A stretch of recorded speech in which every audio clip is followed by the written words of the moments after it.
Let's get ready to RPG! RPG! RPG! RPG! RPG! RPG! Hello, everyone. Welcome. We are not in the pre-stream, actually. We're in the actual stream. What's up? Welcome, everybody. Good to see everybody here. What's up, Avison? What's going on, Force? Early gang indeed. Jake's decided to skip sleeping. Good choice. What's up, Pathfinder PhD? Shout out to Dr. D Hart. Cinnabos has never heard of this system. Yeah, so you may have heard of the previous system, which is called Shadow of the Demon Lord, which is my understanding. It's basically the same game, but some people, like me, were kind of turned off by the tone and the genre. So we'll get into this. That is unfortunate to hear, Dr. Waits. Hate it. As someone who has been dealing with a lot of canceled games the last 18 months, I am sorry to hear that. What's up, Atomic Sorcery? Good to see you. Jams, what's up? Travis, hey, what's going on? Excited to hear my thoughts on Shadow of the Weird Wizard.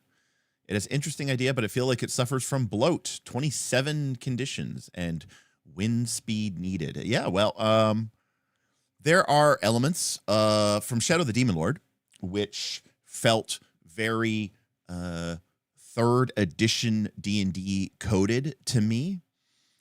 The author, Rob Schwalb, I think has a firm footprint back in that sort of 3E mindset.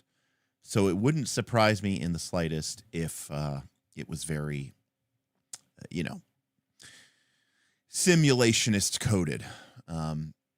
This is not Versus D. Versus D is against the Dark Master, which we already covered. This is Shadow of the Weird Wizard.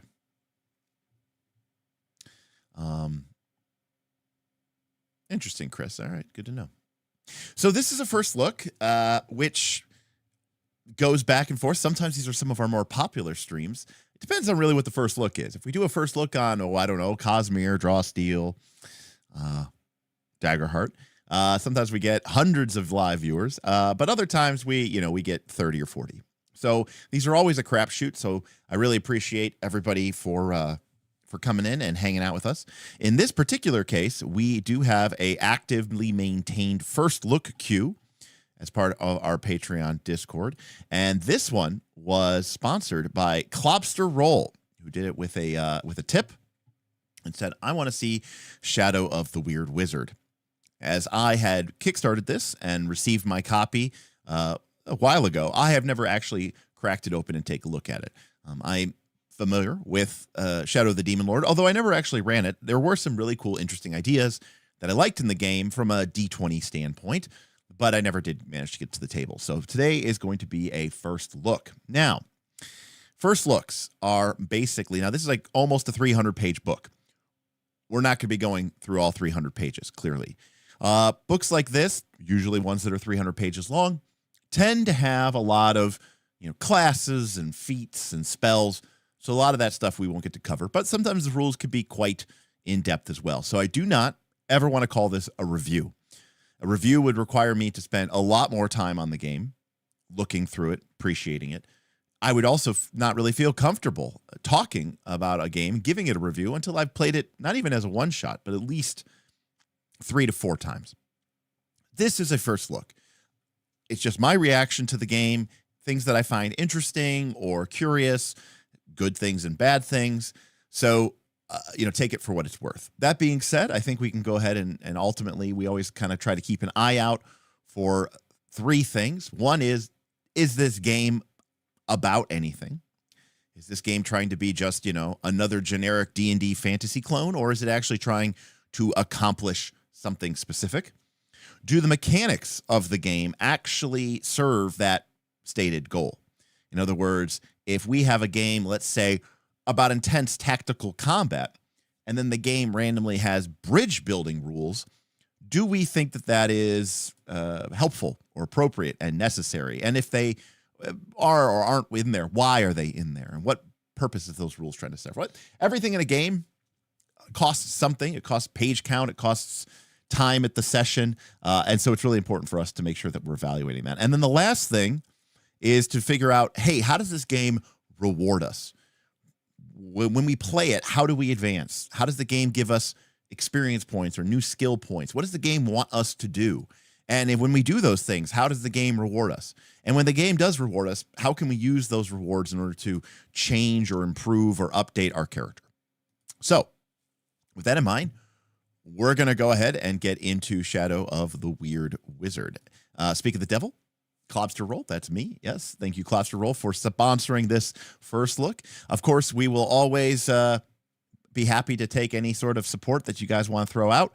We do have, of course, Super Chat and tip goals. We've been doing a deep dive on the One Ring, and I'd like to maybe set up the next one if we can reach that goal. And then also, we've been trying to get some games going.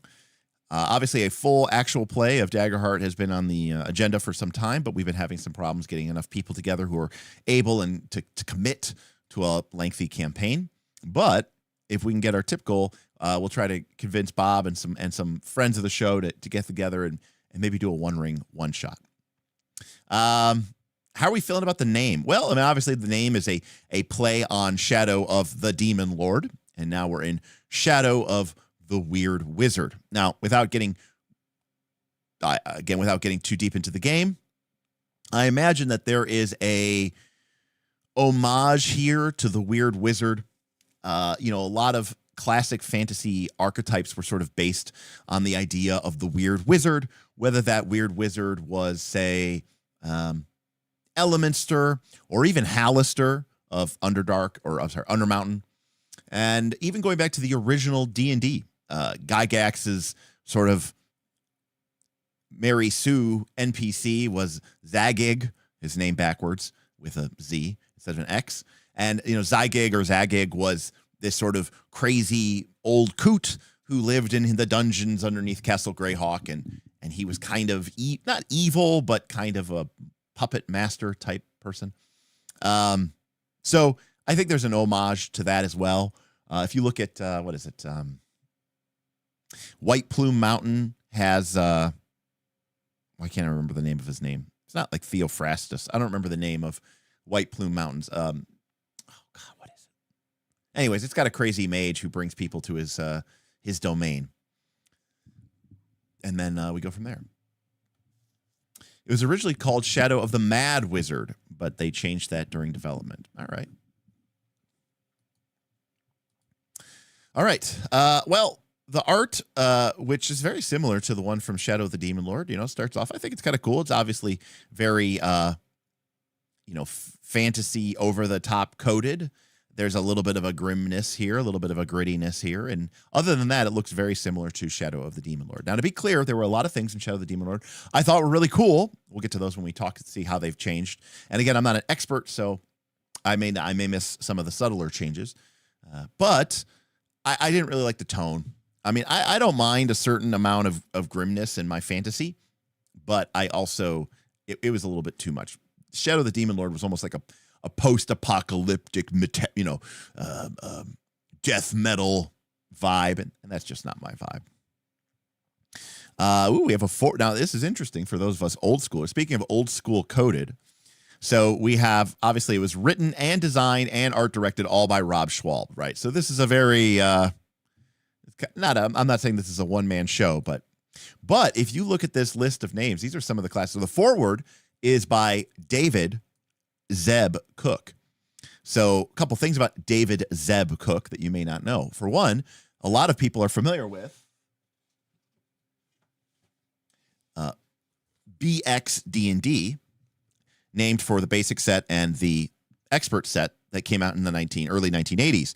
This BX D&D is, of course, the one was most pretty much commonly used in OSR games. Well, BX is sometimes called Moldve Cook. Guess who the cook is? Cook is David Zeb Cook. But beyond that, David Zeb Cook was also the principal and lead game designer for AD&D 2nd Edition. Moving on, you have people like editing and development by Kim Mohan. Kim Mohan is one of the famous legendary editors from the TSR era. Same with Jennifer Clark Wilkes, who worked at WotC as well as TSR. So a lot of these people are kind of, old school TSR D&D names for sure. But for the most part, it is a one-man band.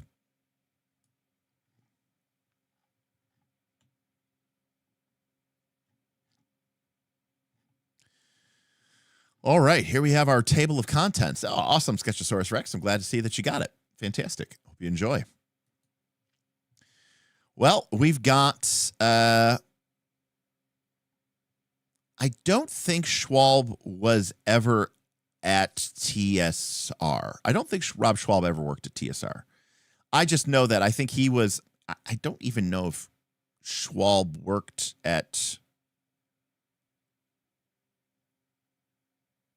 Yeah, I mean, Schwalb's been in everything. All right, WotC, he worked at WotC. I was about to say, I don't think he was ever at TSR. I think he might have joined like really late in the 90s when they were kind of being acquired by Wizards of the Coast, but yeah. So, table of contents. We've got here an introduction. I mean, Schwalb wrote for everybody. I mean, we were just looking at this the other day. Or we were looking at this yesterday, right? The Song of Ice and Fire system. It was, of course, written by Robert J. Schwalb. So, very prolific writer for sure. Okay, so we've got an introduction, and then we have chapter 1, creating a character. Now, this is 25 pages. Then we get into the game rules, which tell us about our attributes and making attack rolls, luck rolls, defense, health, damage, afflictions, a lot of conditions here. Buried, deprivation, sleep deprivation, dismemberment, exposure, fire, poisons, infection, suffocation, transformation. Mostly stuff I don't really care about anymore, but we'll get through it. How does light work? How does hearing work? How does the wind work? Then we have searching, social challenges, languages, including translating, pantomiming, eavesdropping, lip reading, and reading script and deciphering codes. We get information about combat and positions, moving in combat, including the rules on 10 different ways that you can move. Then more stuff that you can do in combat, a reaction system to include catch, cover, dodge, free attack, take the initiative, and withstand. There's some pretty cool initiative stuff in this system that has become, I think, fairly popular. I think they kind of, I don't want to say they invented it, but I remember really first seeing that kind of fast, slow initiative system in Shadow of the Demon Lord. So it may be earlier than that, but yeah, Schwab definitely worked on 4th edition. We have then an equipment section with a good chunk of gear, a lengthy magic system with all sorts of different magical arts, from aeromancy to evocation, geomancy, pyromancy, you name it. And then what this game is kind of known for is this path system where your character kind of evolves into sort of, you start kind of with a basic class, and then you eventually kind of upgrade to an expert path, and then eventually you escalate to a master path. And sure enough, between the magic starts on page 75. That goes for, let's call it 90 pages. Then the expert path start on page 164 and go all the way to 277. So 120 pages of paths. And these are, I mean, to be clear, the classes are fairly lightweight, but it is really cool. And one of the reasons why I was originally really in love with this is because when I first played EverQuest 2, I think they changed this because people didn't like it, but Derek liked it. When you first played EverQuest 2, when the game first came out, right before World of Warcraft obviously kind of killed EverQuest 2 and looted its corpse. And eventually all my friends stopped playing EverQuest 2, including me, and we went to play World of Warcraft. But when EverQuest 2 first came out, during the intro, literally level 1 intro, your character didn't even have a class. You were just like an adventurer. And then at level 2 or 3, you chose a very generic class path. You were like a warrior or a scoundrel or like an acolyte or like a mage. And then you advanced in that class to level 10. And then at level 10, let's say if you were a scoundrel, you would choose to be like a rogue or a minstrel or a, whatever. You kind of become more specialized. And then at level 20, you would specialize again. So I thought that was really, really neat. It was a cool way to sort of develop your character. In some ways, it was very similar to the Paragon Path system of 4th edition D&D, which I always thought was really neat. But it does lead to a lot of, just like in 4th edition, a lot of bloat, right? Where people created a shitload of Paragon Paths in 4th edition and a shitload of Epic Destinies. So obviously the majority of this book is paths and magic schools.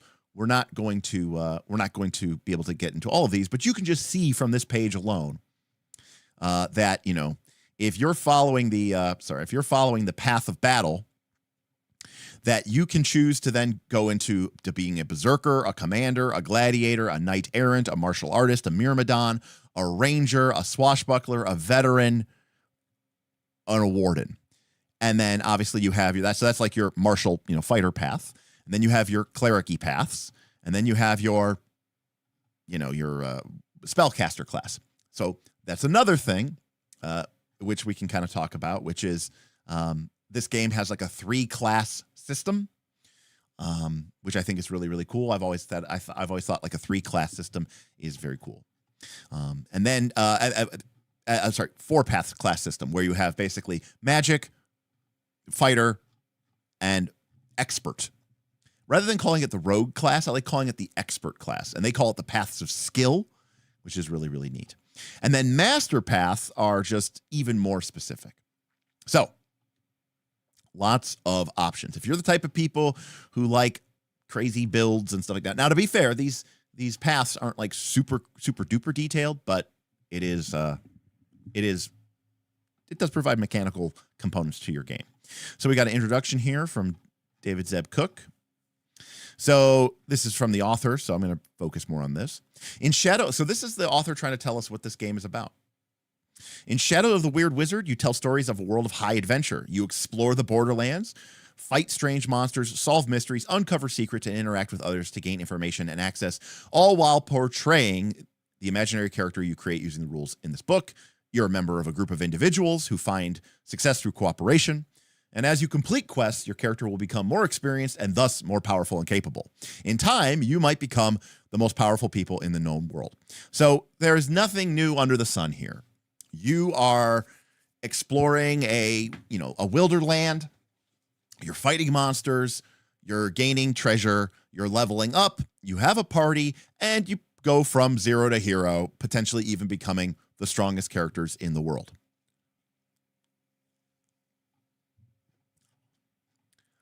And then we have a little bit of an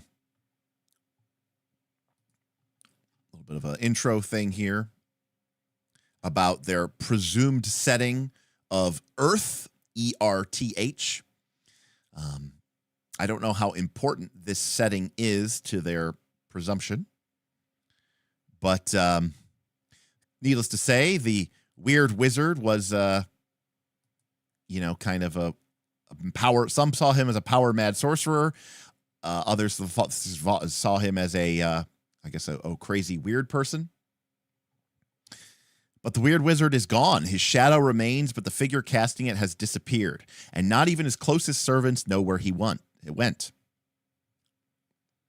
Either way, this instability sends people by the thousands spilling into the borderlands, right? So we have this idea of some sort of climactic change, and this powerful wizard has left a power vacuum, and now people are moving into this new area in this new territory, the so-called borderlands, where the setting or the game is presumed to be setting.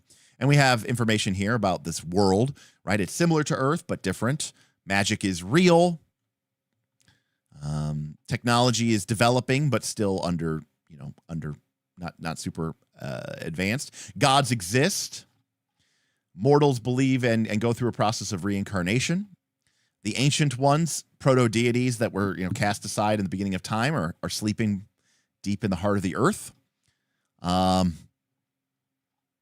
We have fallen empires, ancient races, the shadow of the weird wizard, and it is a time for heroes. So here we go. And they call this gray fantasy. So there it is. Shadow of the Weird Wizard is based on Shadow of the Demon Lord, but sheds much of the bleakness and foulness of the game. Here, you play heroes who struggle to help those in need against sickness, despair, and corruption. You can make this campaign more gruesome if you wish, but the intent of this setting is for you and your friends to do good deeds and feel great about doing them. So, this is not a perfect world.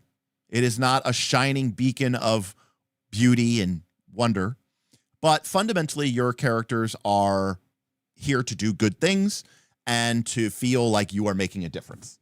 So maybe it's a little bit grimmer than your typical, Forgotten Realms 5th edition project, 5th edition product, or what's that stupid knoll from the Moangi Expanse, Anchor Root. He's so cute and shy. So it's a little bit more grim dark than your typical Pathfinder or 5th edition product, but it's still fundamentally about heroes. Shadow of the Weird Wizard is a tabletop role-playing game, the third in a family that includes Shadow of the Demon Lord and Punk Apocalyptic. If you're familiar with Dungeons & Dragons, Pathfinder, and similar games, you will know how this works. It requires your imagination and dice. You need a d20 and 6 six-sided dice. That's it. Rolling dice, we want to roll high, so higher number is better. You will also sometimes roll d6s with your d20. And doubling and halving. The game master here is called the Sage. We have characters. All characters follow personal paths. Each player chooses a novice path to determine their character's foundational abilities. Later, they follow an expert path to ground them into the world. And finally, characters specialize in a master path to focus on what they do best. These 3 paths tell the character story, determine their capabilities, and bind them to the setting. And again, if we are familiar with 4th edition, of which this is definitely inspired by, in 4th edition, your character started off, say, as a fighter. And then at 11th level, your character took a paragon path that sort of more specialized your fighting style. Maybe you are now a gladiator or a juggernaut. And then at 21st level, because 4th edition went to 30, you chose your epic destiny. So maybe your character becomes a punisher of the gods, or your character becomes the mythic legendary sovereign, or your character becomes a demigod. I'm just trying to think of ones that people in my campaign became. So my remembering of this game is it goes to 1 to 10. So I think that's significantly shortened, but I could be wrong. We'll get into it here. So let's make a character. Let's see what this goes through. So before we get into making a character, let's take a look at the character sheet. That's always very helpful.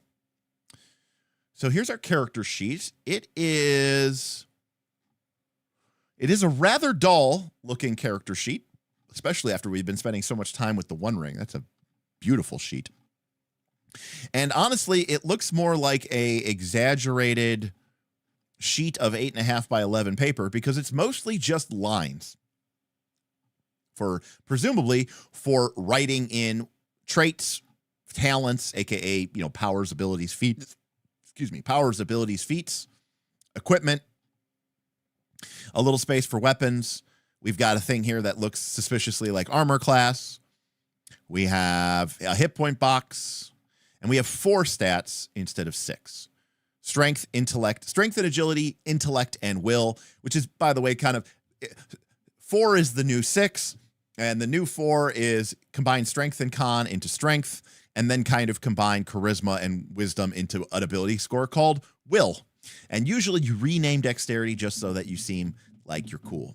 And then intelligence is usually renamed into something like intellect or wits or something.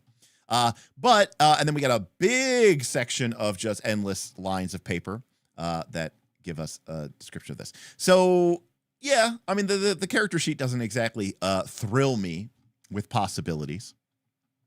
Hey, on the second page though, it's more lines of paper. Again, we could remove the frames and it would look much the same. We have a map too, but we're not going to get too much into that. Now that tells me that the game is going to have us having a lot of little fiddly bits that we're probably going to have to write down on our character sheet. I don't like this piece of art as much as I like the earlier pieces of art. All right, level. We start the game at level 1, but we might start at a little higher level. We start with choosing an ancestry. We have humans. And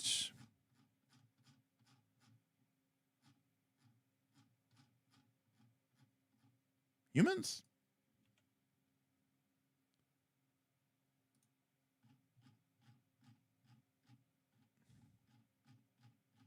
And humans?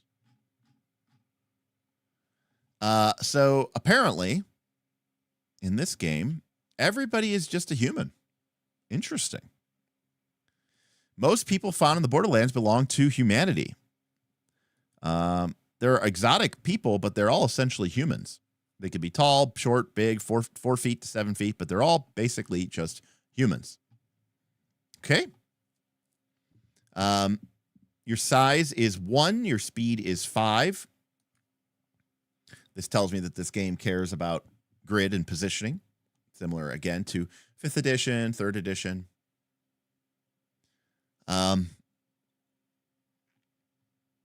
Professions. You are a novice adventurer, but before you stood down this path, you had to work to keep a roof over your head. So we choose, by the way, there are rules for other ancestries in the GM book, such as dwarves, elves, goblins, clockwork.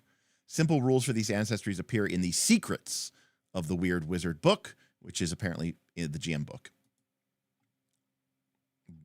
The Weird Ancestries, which is apparently a supplement that is out for this game before the game was made, reveals 30 new ancestries. So here is our level. This is the game right here. Levels 1 to 10. I was correct. I'm trying to remember this. So at level 1, you gain the level 1 benefits from your novice path. At level 2, you gain the level 2 benefits from your novice path.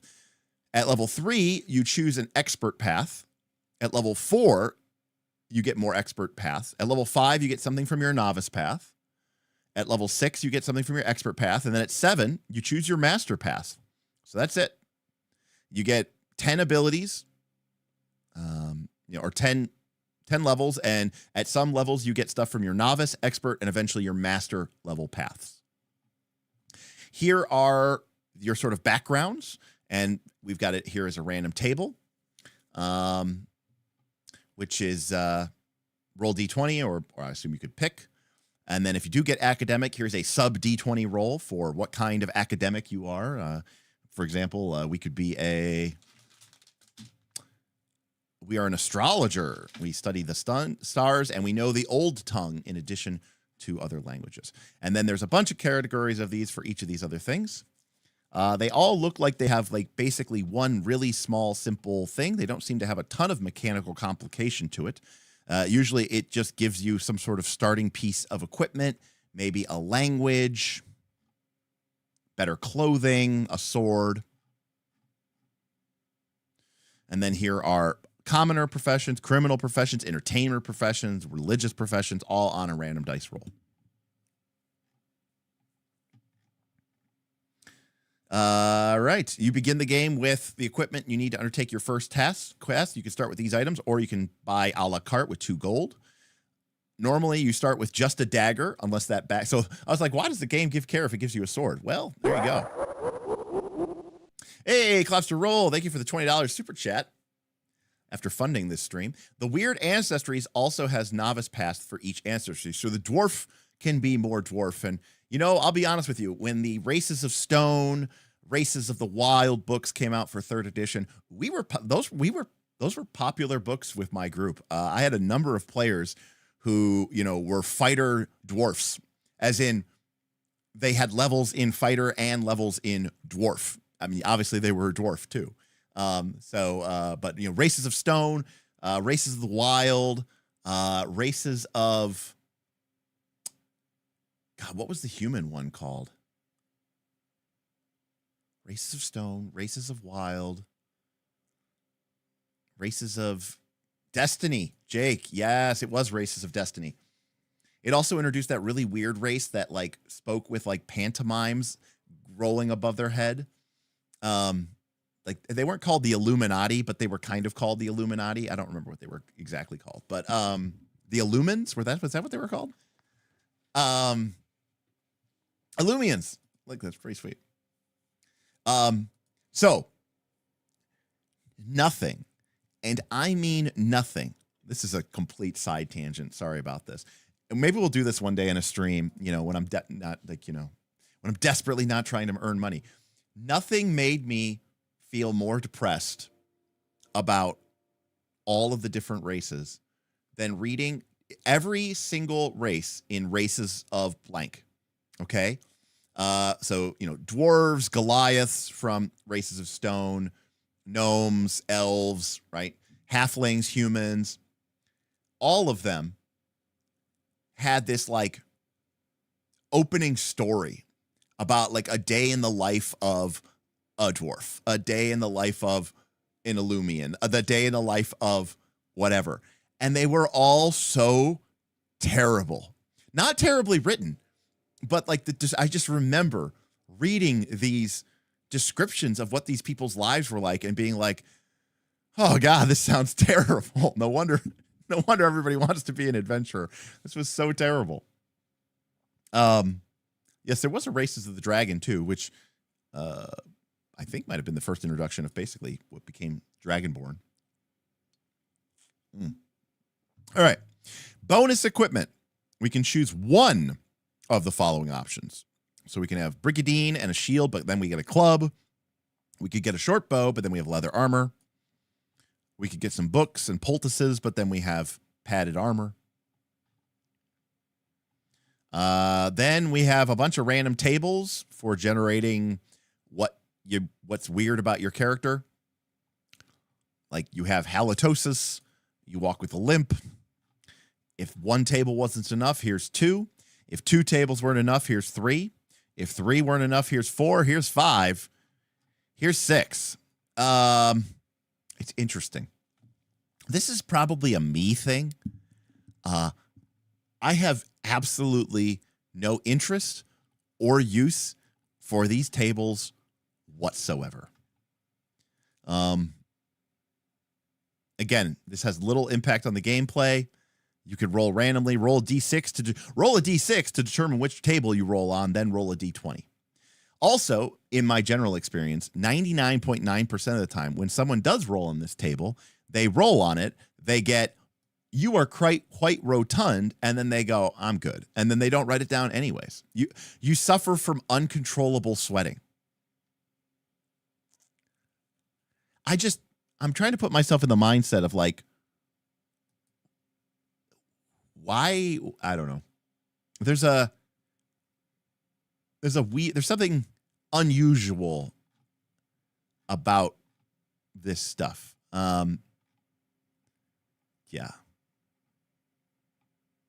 Like half of these are your fat. Look at this. You carry a considerable amount of extra weight. You have a big bulge on your body. Anyways, you have pock marks all over your face.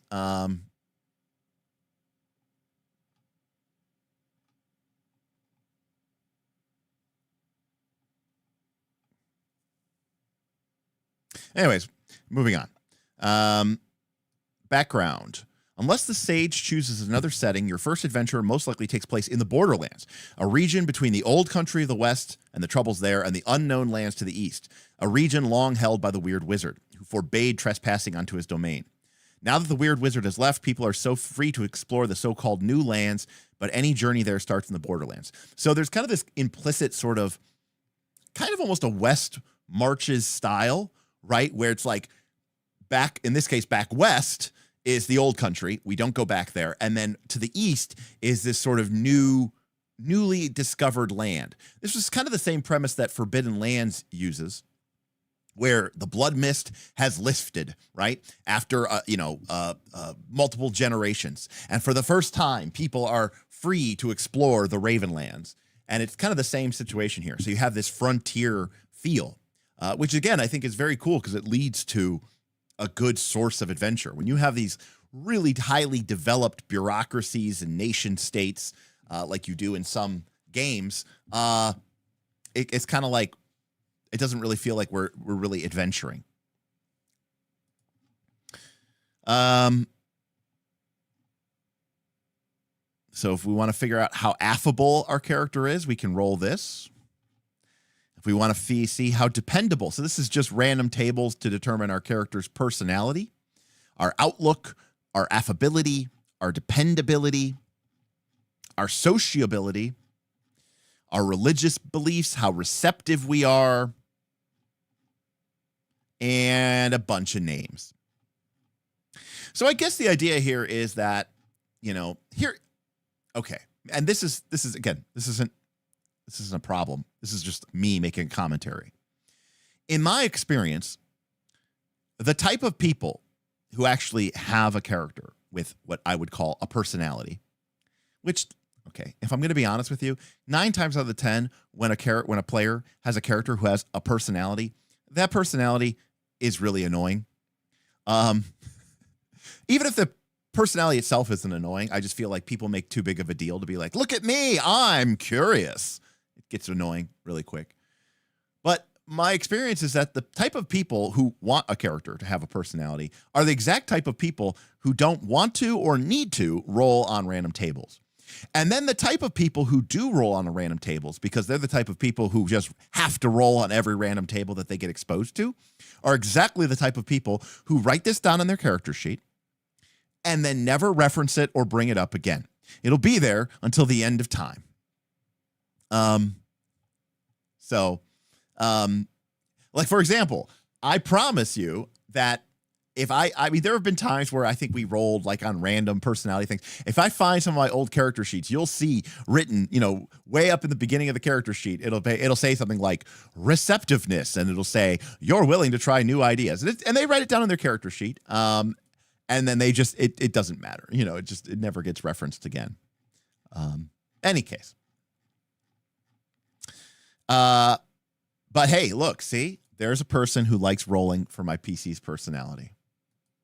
There's at least one. And of course, it's level 2 janitor.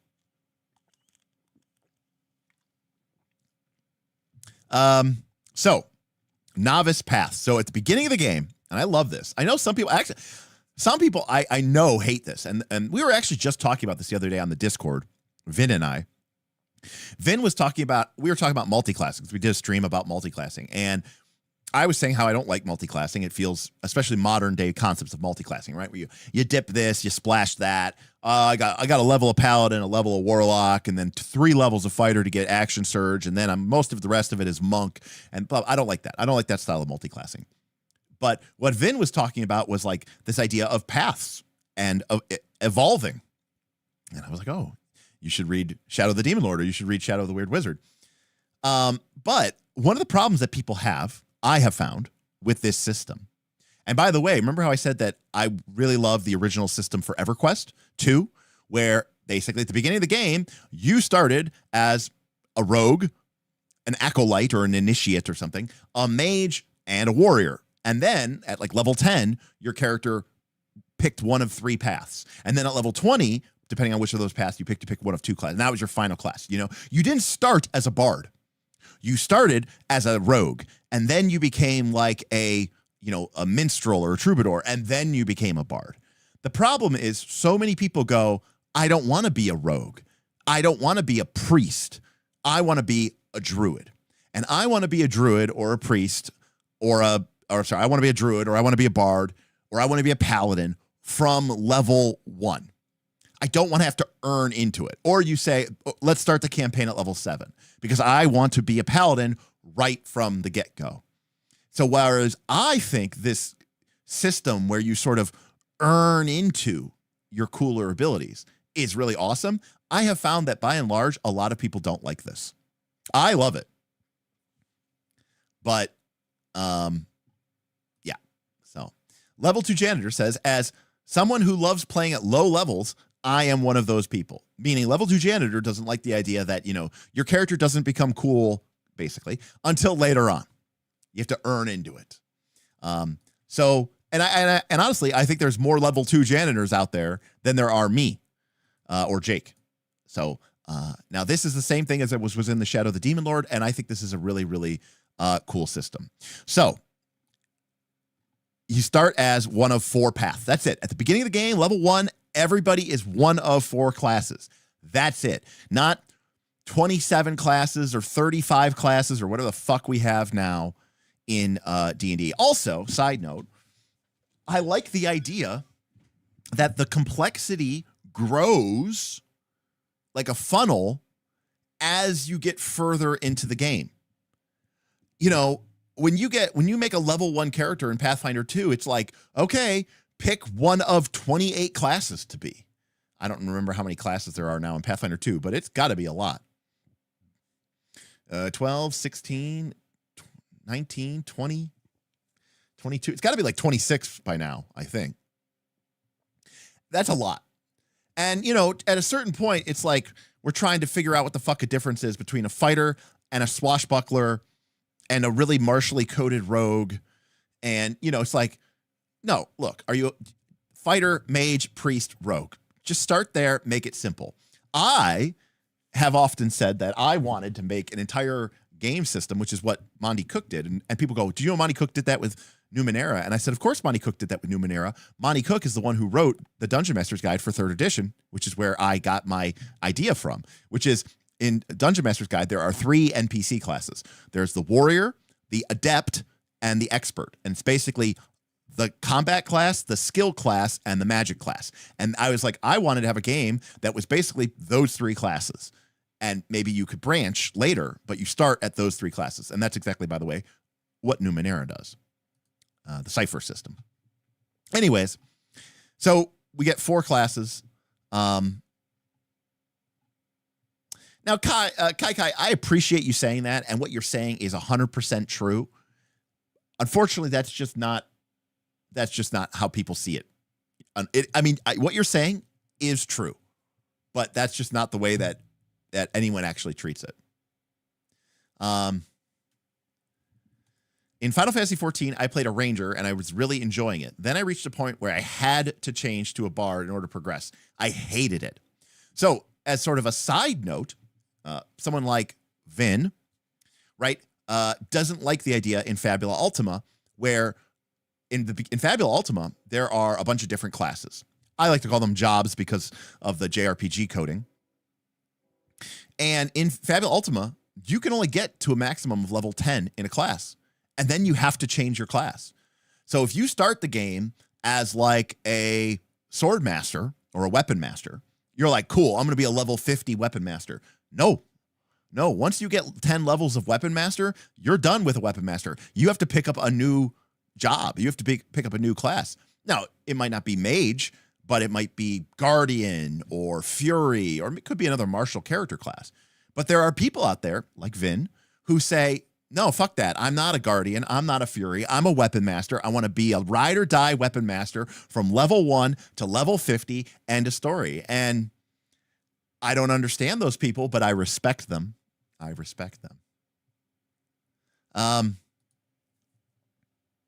So, anyways, we pick one of 4 novice paths. Your path will prevent a set of scores and modifiers to place in your attributes. Choose the set you would like the most or roll a d6. You can also customize your scores by starting with the following: 12, 11, 10, 10, and increase one score by 1 and reduce a different one by 1. You can make this adjustment twice. When you finish, assign 1 score to each attribute. So basically an array, or, pick your own. Make strength your high score if you want to be durable and excel in hand-to-hand combat. No shocking there. Make agility if you want to be light on your feet, nimble, and good with ranged weapons. Make intellect if you want to be clever, know how to make things, and make use of magic.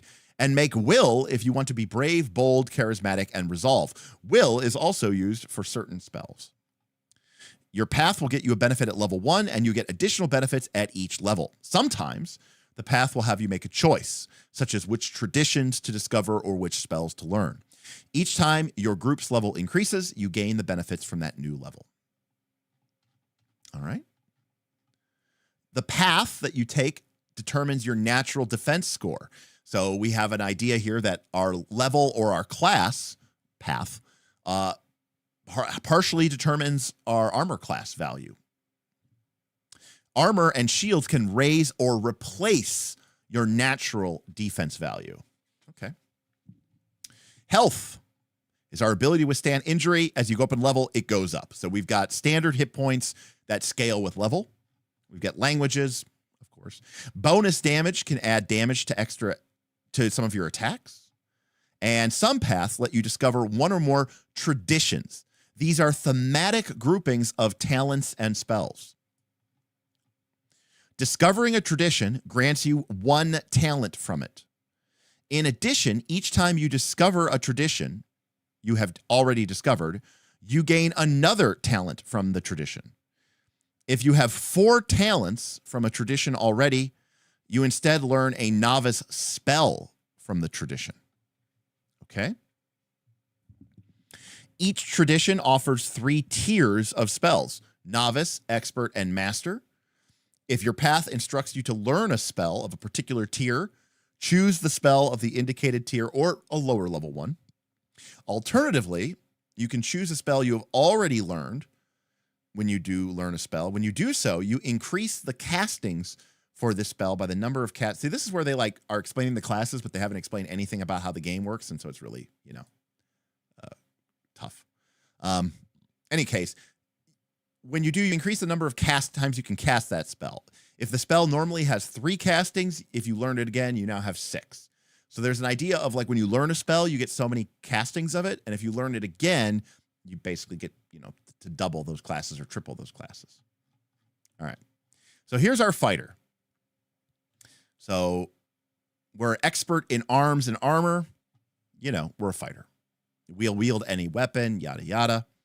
We've got some different ability scores that range from 12 to 13 in strength, and lesser ability scores in agility, and lower ability scores in intellect and will.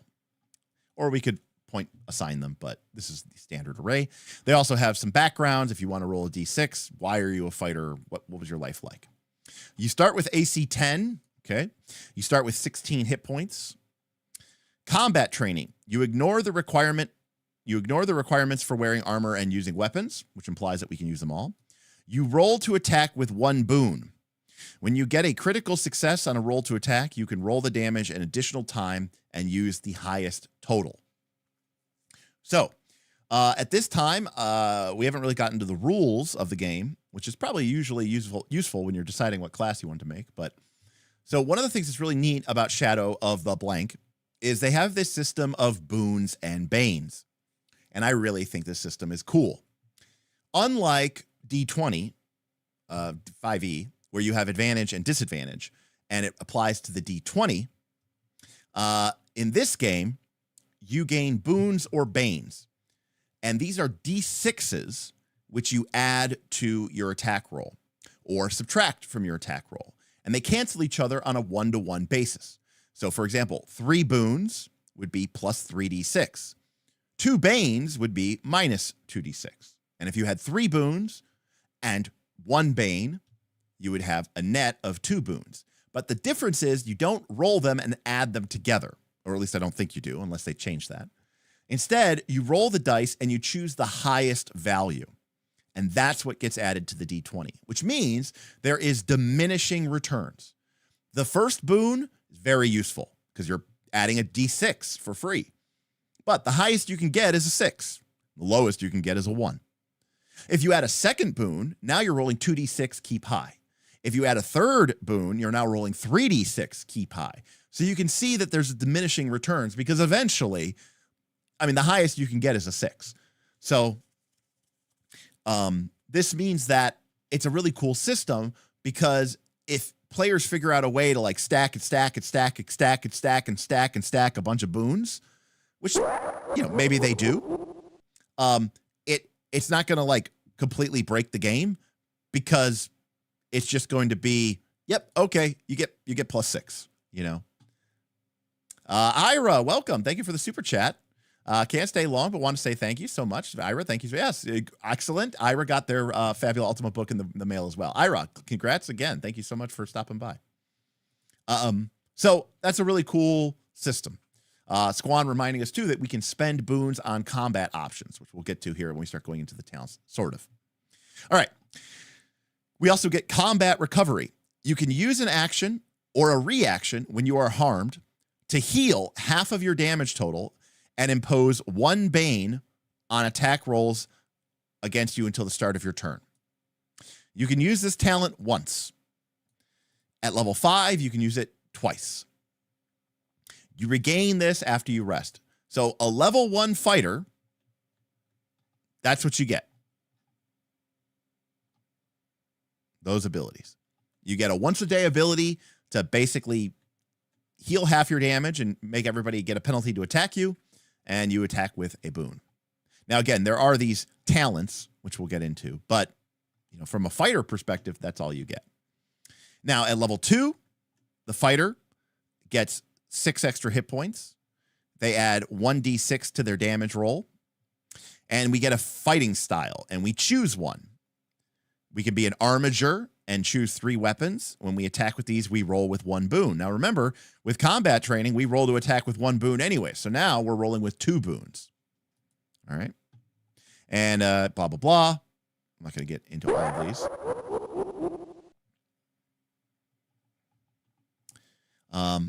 And these are all of the different, you know, fighting styles that we can pick from. We could be a battle savant. We can be a brawler. We can be a brute. We can be a close combat fighter, a combat controller, a crack shot, a dual wielder, an engager, a great weapon specialist, an impalement art specialist, and a shield basher. So already at level 2, we have like 10 subclass options. Now, at level 3, we'll choose our, at level 3, we'll choose our first expert path. But we do get something at level 5 as well as a fighter, which is we get an additional +1 to our defense, an additional 6 points of health, an additional D6, and we get to pick a second fighting style. So just from the fighter, just from these 3 classes, we have 1, 2, 3, 4, 5, 6, 7, 8, 9, 10, 11. We have 12 different, fighting styles. And by level 5, we will have picked 2 of them. So 12 times 11.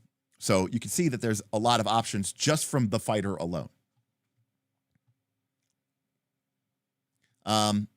Hey, Clobster, thank you so much for the super chat. Probably jumping ahead, but an important thing I think is that this game is intended to be played over 10 sessions, 1 level per session, assuming that you finish the adventure each session. Yeah, so similar to the 13th Age 10 levels 10 session campaign, there is at least there's a kind of an idea that this game is supposed to be played quick. I didn't realize it was literally 1 level per session, but I knew it was designed to be quicker than most campaigns. So there's something to be said about these things being kind of quick and easy, because you're supposed to be picking this stuff up all pretty quick. But I didn't realize that they assumed it was supposed to be 1 session per adventure. So and that's it's going to go really quick. Now, again, let me tell you something. I'm 43 years old. Unfortunately for me, while there's a part of my heart that will always love the idea of playing a 50 session campaign, the reality is a 50 session campaign now would take me the better part of a decade. And, past a certain point, I'm here to tell a story and with these characters, and I'm a little bit more directive with the way that I want my stories to come about. That doesn't mean I want to railroad them. It means I want the movie to end. The players and I, we're going to write the movie while we're playing the game. But I don't want, unfortunately, I'm not in a place where I want Lord of the Rings Extended Edition back to back to back. I used to like that. I don't like that as much anymore. So for me now, it's much more that I want to get in, do what I need to do, experience the game, truly experience the game, and then probably get out. I can always run the game back. We can always, boom, restart. We can always play it again. Hey,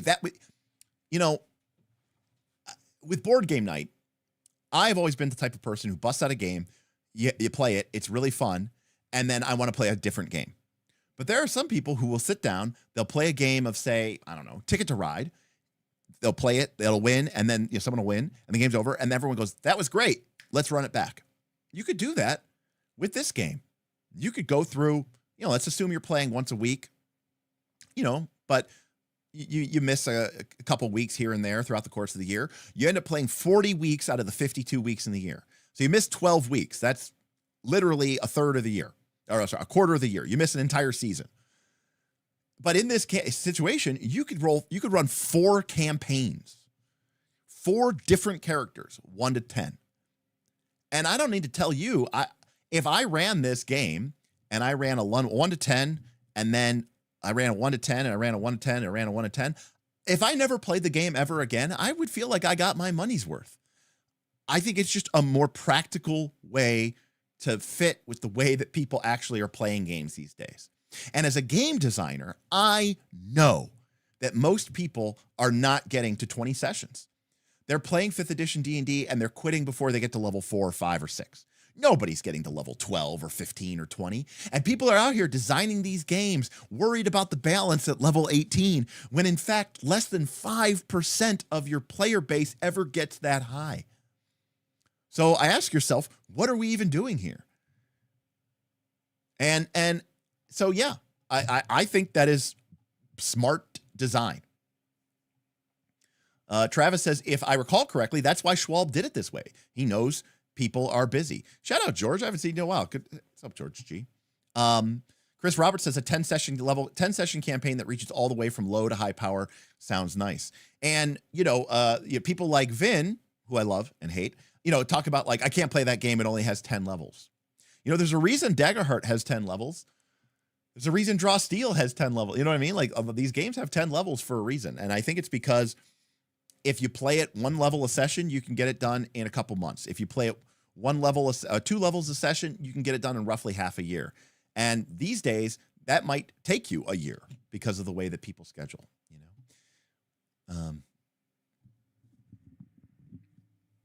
So anyways,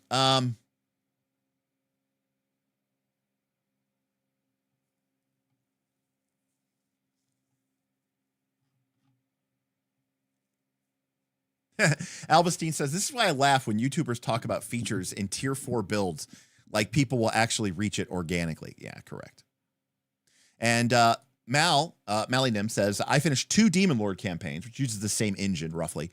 One at 11 sessions, one at 21 sessions. And I think that sounds great, you know? And, you know, yeah, absolutely, George.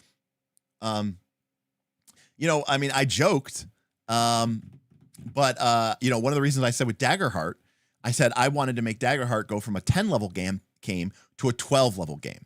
And the reason I wanted it to be a 12-level game is because that way, if you play the game and you wanted to say, take your time with it, you could say, hey, we level up once a month.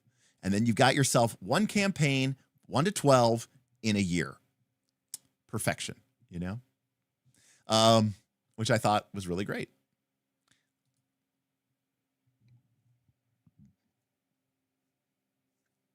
So I see a lot of people here in chat, so I'm going to put a poll up. Get myself a poll.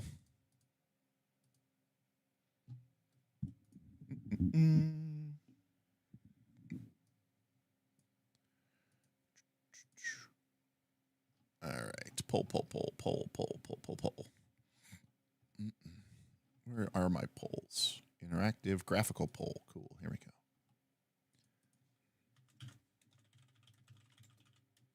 These days, how long do you want your campaign to be?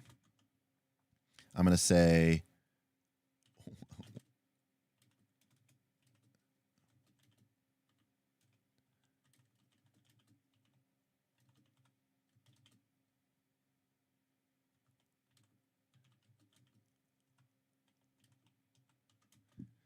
these are sessions. These are sessions. Completely arbitrary ranges. All right. These days, how long do you want your campaign to be? 1 to 3? Are you only interested in doing like, you know, quick multi-shots, play for a couple sessions and then, you know, move on to the next game?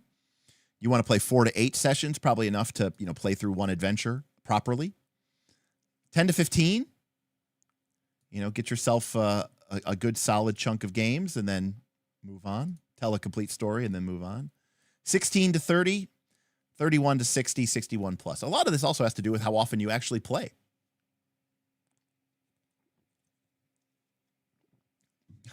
Ira spitting the real truth. Lionhead Gaming. No, I mean, that's why I said some of your choice might be dependent on how often you get to play. Ira, though, with the solid truth. Shoot, if I could get friends to play 1 session, I would be happy. So.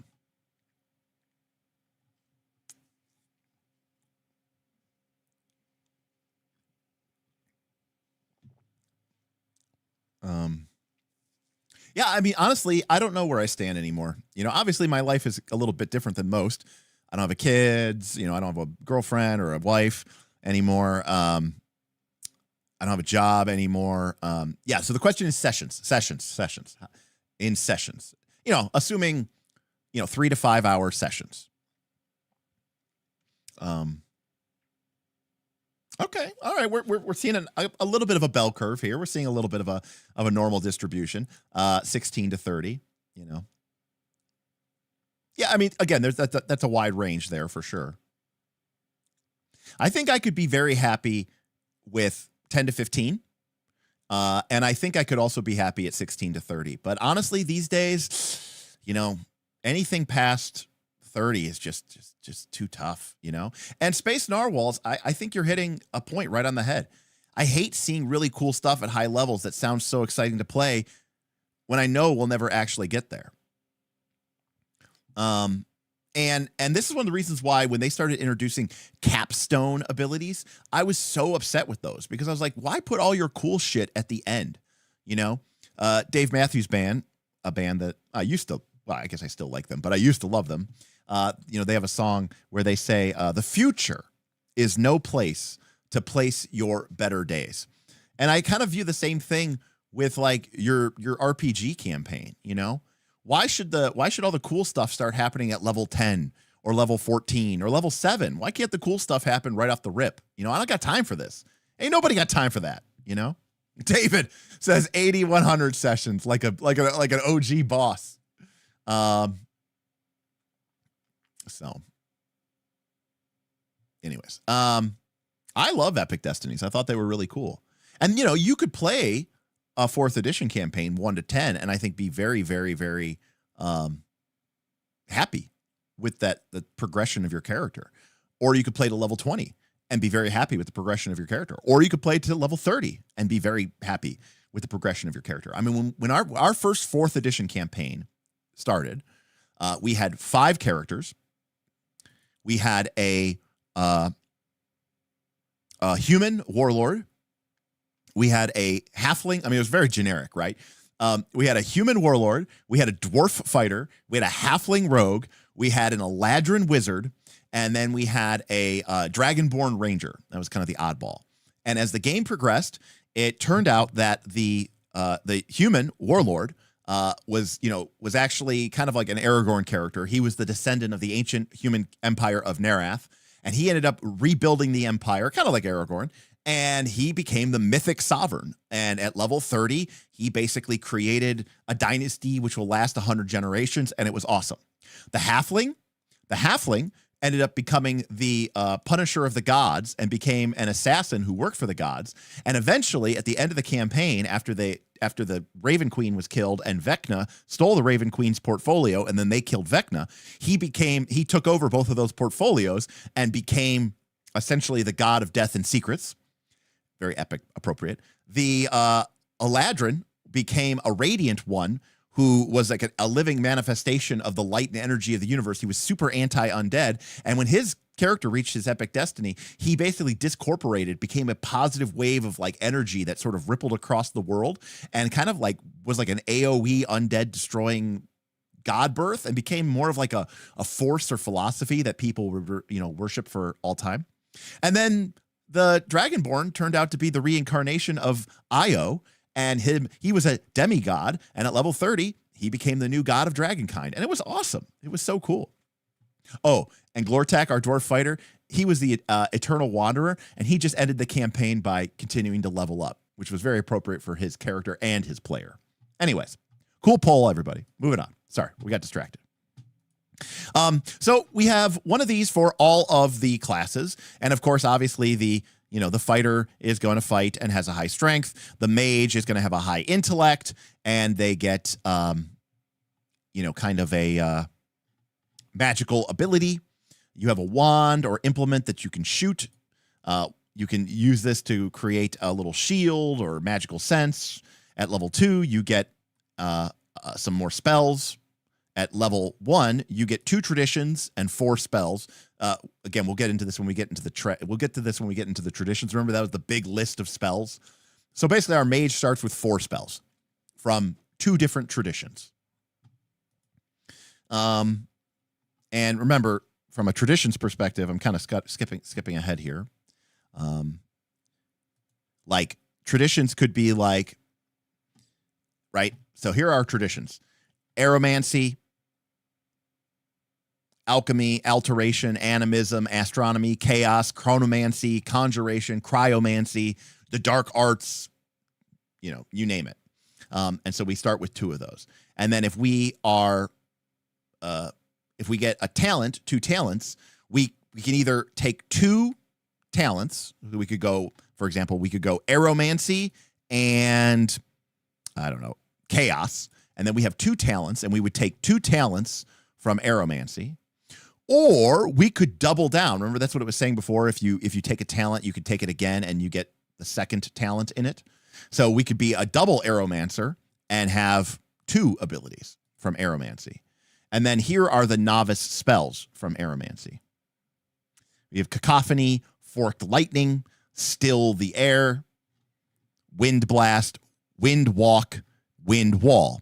And here you can see that they all have castings. So this is how many times you can cast this spell per rest. Now, most of these spells work a lot like Vancy and D&D Magic, right?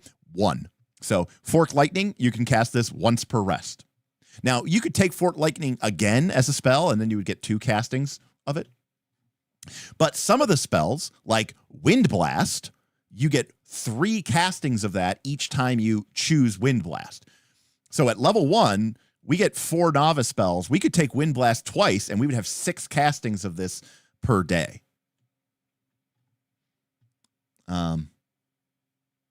Which is, again, a lot of customization. Between all of these different schools and traditions, each tradition has its list of talents that you can pick from, and it has this list of spells. And these, by the way, are the novice spells. Eventually, as we get higher level, we'll get access to the expert spells, like Fly and Gale Force Winds and Sword of Air and a proper Lightning Bolt. And then, yes, master level spells at the end of the game, where you get Summon Air Elemental, Control Weather, Leaping Lightning, Unleash a Cyclone. So, needless to say, there's a lot. And that's just for one tradition. That was just Aromancy, 3 to 4 pages. We have all these other traditions that your mage can be. So needless to say, your mage could be very distinct and very different than a lot of other mages. So it's kind of like a, in some ways, it's like a builder, like a person who likes to build characters and create unique combinations of things. It's kind of like, kind of like their wet dream in that respect. Okay. And then again, at level 2, we get a spell recovery ability. You can use an action to heal half your damage. So it's like everybody gets kind of like at level 2 gets a sort of a self-heal. And you also regain all of the castings of all of your novice spells.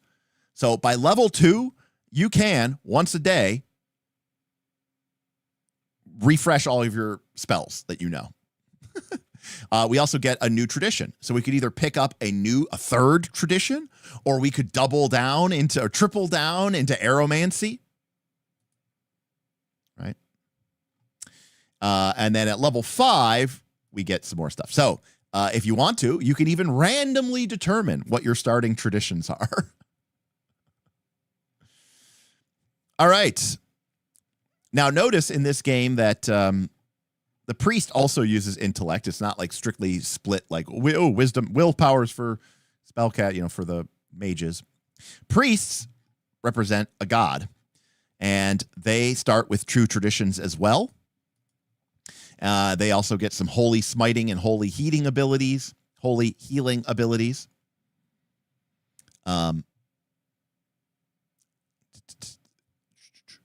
This, for example, all priests have a holy symbol. It has a number of charges equal to your level. Once per round, you can expend 1 charge from the symbol each time you use it to invoke one of the effects. These reset after you rest. So at level 1, you have 1 of these a day. At level 2, you have 2 a day, 3 a day, 4 a day, 5 a day, 6 a day. Each time you use it, you can either turn it into a smite, turn it into a ranged heal, or turn it into a kind of turn undead, but it's actually a kind of bind anyone. It just, if they're a demon, a fairy, a fiend, a spirit, or an undead, you get a bonus. So, yeah, pretty cool. And Closter Roll and Squan reminding us that some traditions use int, some traditions use will. So there you go. That's the distinction between them. And again, they're a spellcaster class, so they get more spells. Note that the level 1 priest doesn't actually start with any spells. We don't get spells until level 2.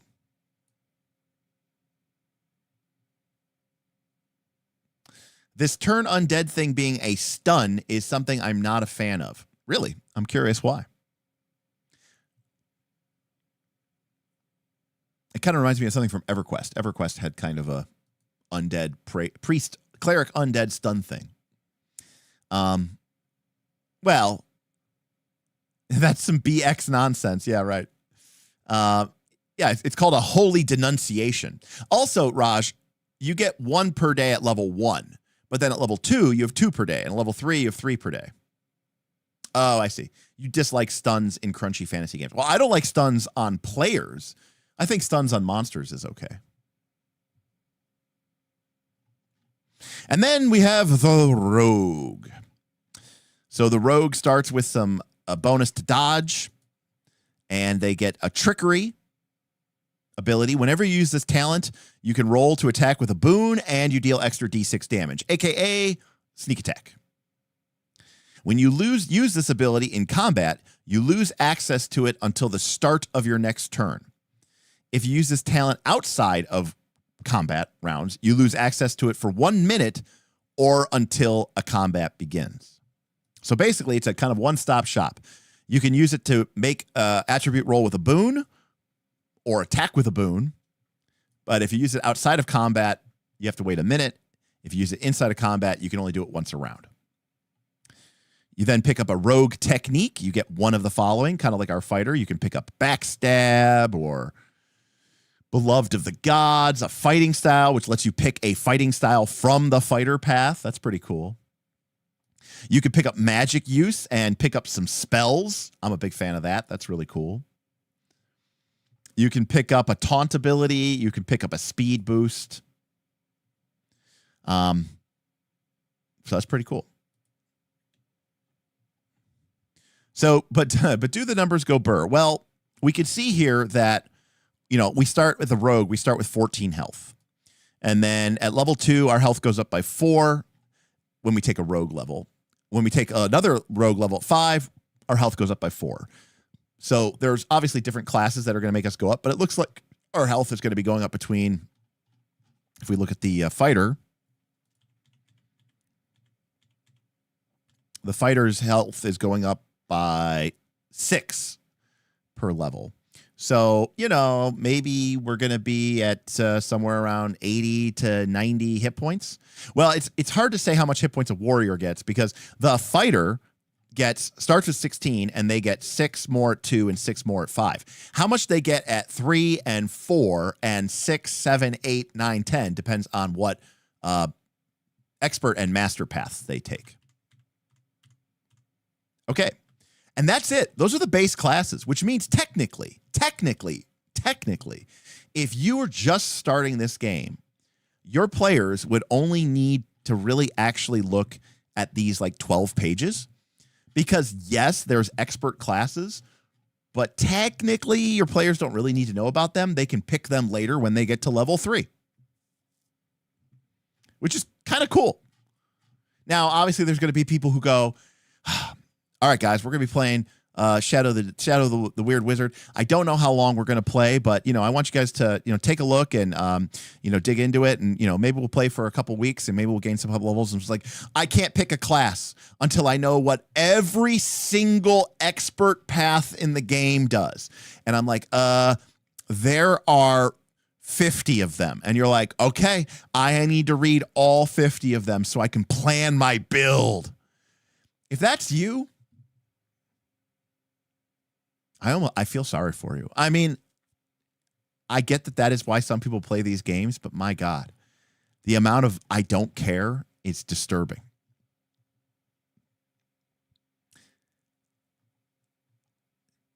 Like, there could be a D10 here, and I would just roll D10.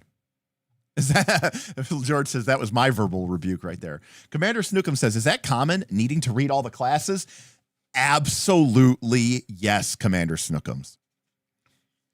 I play board games with some people who refuse to play the board game until they've read every single rule in the book because they don't trust that, like, when I'm teaching them the game, they're like, what if there's some obscure rule that you don't mention because it only comes up 1 in 50 games and I don't know that rule and I didn't plan my entire strategy around that one rule possible coming.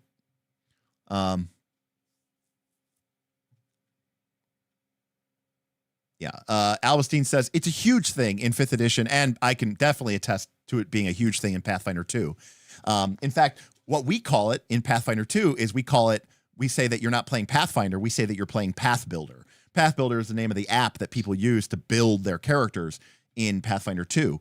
And I'm not even kidding you when I say this. I think I have played maybe 10 or 15 Pathfinder 2E characters, and I have made 10 or 15 Pathfinder 2E characters. There are literally people, and I've seen them, who have, I'm not even kidding you, hundreds of characters made in their Path Builder accounts. Hundreds. I'm talking all the way to level 20. Full build out characters. Hundreds. And I have to imagine the same is true in D&D Beyond.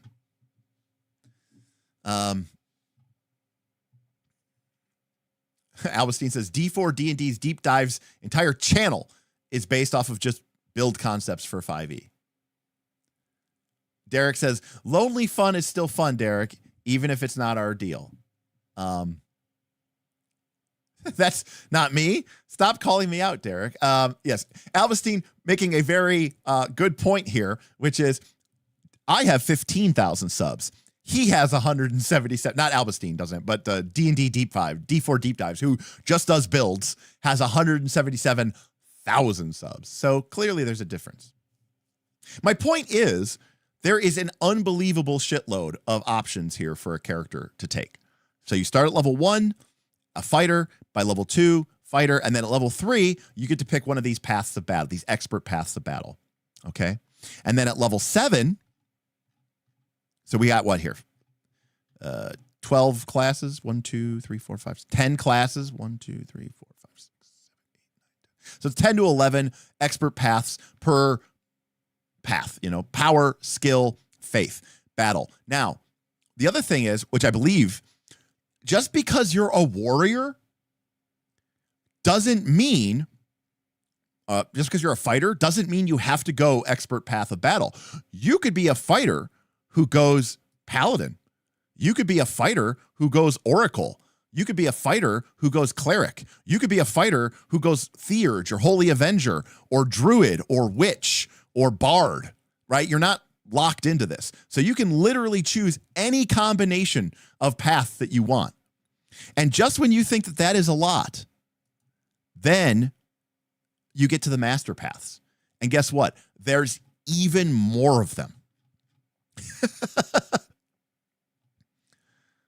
So, yeah. And if that's not enough, now this was true in Shadow of the Demon Lord, when you get access to a master path, okay, you can instead, I think, take a second expert path. So if, for example, you're a level 3 fighter, you're a fighter, and then at level 3 for your expert path, you pick Berserker. And then at level 7, instead of choosing a master path, I think you can take another expert path. Oh, you can't do that in Weird Wizard. Oh, okay. You could do that in Shadow of the Demon Lord. So, anyways, it's an incredible amount of build. Okay, people are correcting me on the expert path thing. Hey, thanks for talking, Steve. Tip $25. They say Bob and Co delved too deep and awoke her.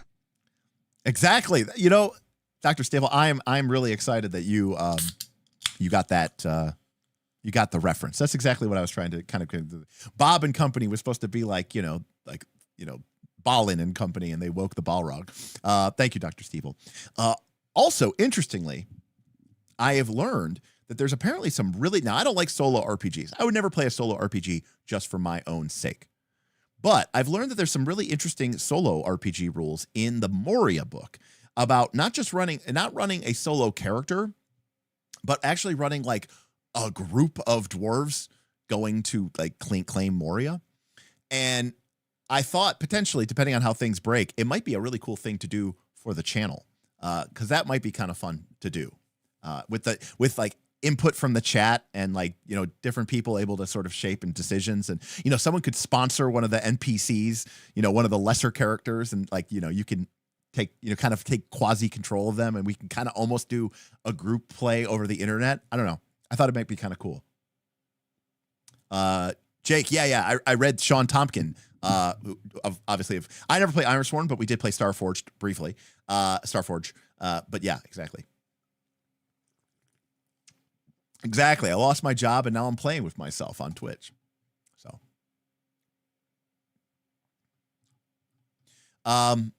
great point. So George says, why bother with paths at this point? Isn't this just a collection of feat groupings? Yes. But I mean, when you have this kind of, take whatever class you want. I mean, at that point, what is a class really, honestly? Okay, so that is our primary basis for our character. We can be a rogue, we can be a priest, we can be a mage. Now, with the people I play with, I could say a couple of things. One, I think they would really appreciate being able to be like, hey, there are 4 classes. You know what they do. There's a mage, there's a priest, there's a rogue, there's a fighter. They're really basic, and the first 2 levels of the game are pretty simple. The mage is a little bit more complicated, as they tend to be, because you're going to have to go and look at some of the, magic traditions. But the fighter, the rogue, even the priest are pretty simple. Now, at level 3, you're going to have to potentially make a bigger decision, but you'll have a better feel for the game, and hopefully by then, having played 2 sessions, 3 sessions, 4 sessions, you're more invested and you're willing to put in the time to actually take a look at these. And if you really want to, just pick one that sounds cool. I'm sure it'll be fine. And I like that. That's an easy way to buy people in on a game. And so I think that is really, really cool from a design standpoint, is like, look, let's start them off super basic. And again, much like people do, I guess, with 5th edition, if you really wanted to, you could start at level 3 and have everybody start as an expert class. So those are the basic character creation rules. And also, I'm going to agree with level 2 janitor here. I definitely prefer this to a list of 9,000 feats. When I see a list of 9,000 feats, my eyes roll back in my head. They feel like a bunch of nonsense spaghetti thrown at a wall.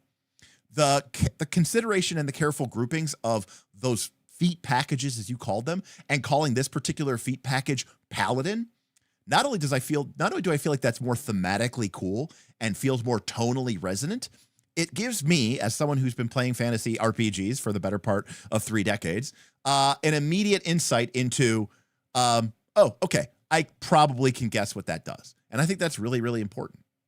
Severed Ronin, I don't know. I don't play video games. But I do know that,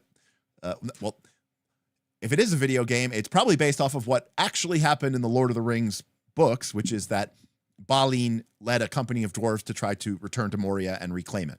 And then they got killed by the goblins. So, how does this game work? Again, there's a lot of, some of the art pieces here are hit or miss for me. Like this one's very digital art. It looks flat, but it looks, you know what this looks like? You ever use what's the website that lets you make 3D STLs of your character? Hero Forge. Is it called Hero Forge? Might be called Hero Forge. Ever make a model in Hero Forge and then not buy it? You just use it to make, the token art for your character. That's kind of what this looks like.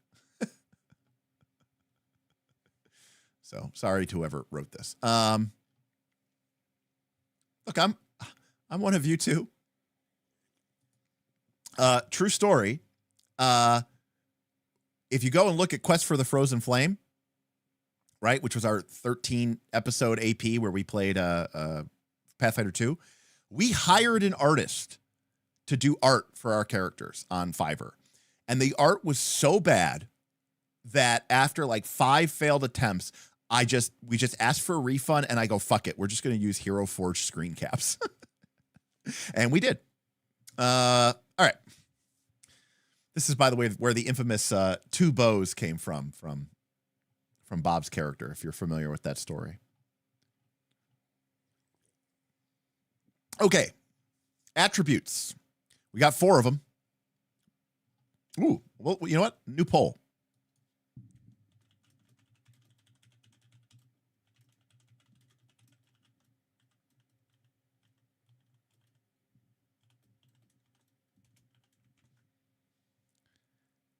All right. Poll is up. How many attributes is ideal for you? 2, 3, 4, 5, 6, 7, 8 or more. 2 would be something like, right, like body and mind. 3 is used, for example, in the One Ring. 3 is also used in, I think, Numenera. I think 3 is used in Mythic Bastionland or Into the Odd. 4 has become kind of the new one. It's very popular. I realize I fucked up here. I should have made a 1 option just so that it would be 1, 2, 3, 4, and you could just vote 1, 2, 3, 4. So I apologize for that slight confusion. But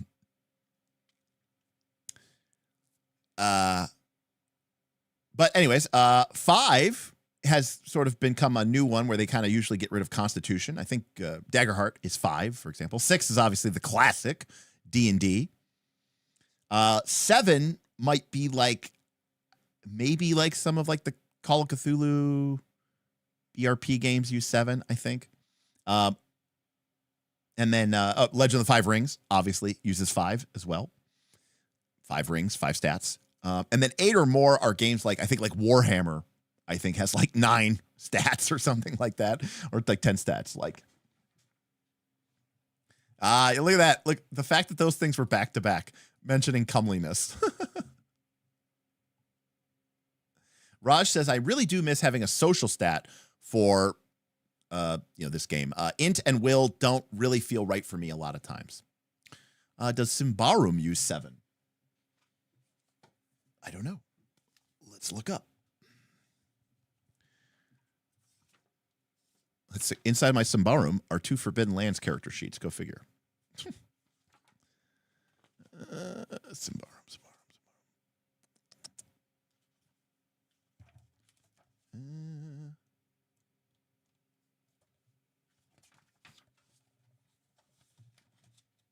This book is hard to use.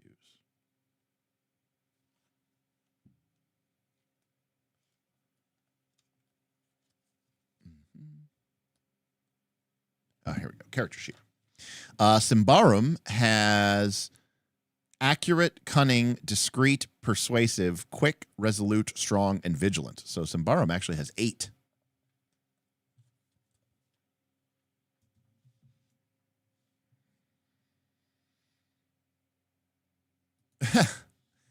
I like attributes sometimes, but I immensely dislike this typical D&D style implementation where they're just another way to potentially screw up your character.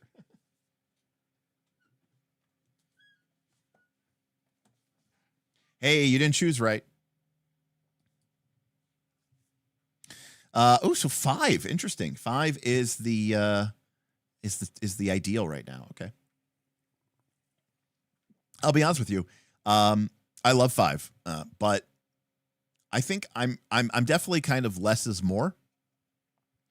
And I think that I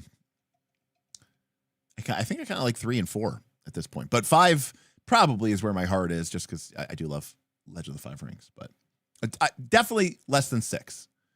Less than 6.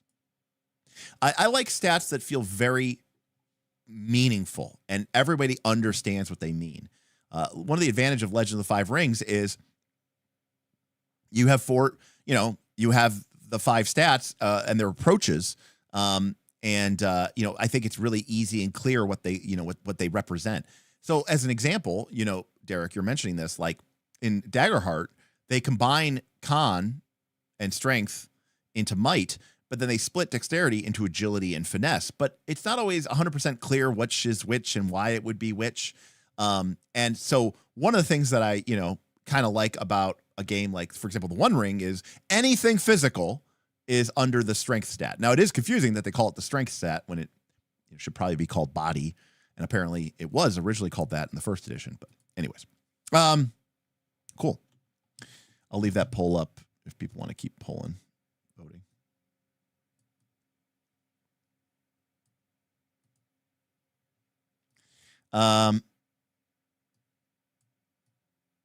So attributes: strength, agility, intellect, and will. They go from 1 to 20, full stop.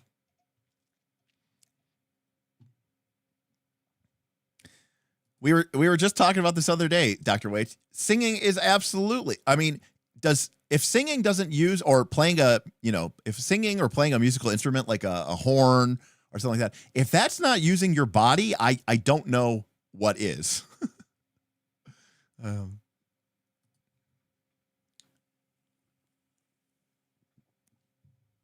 It's true. Dex is almost always overpowered. It probably should be split.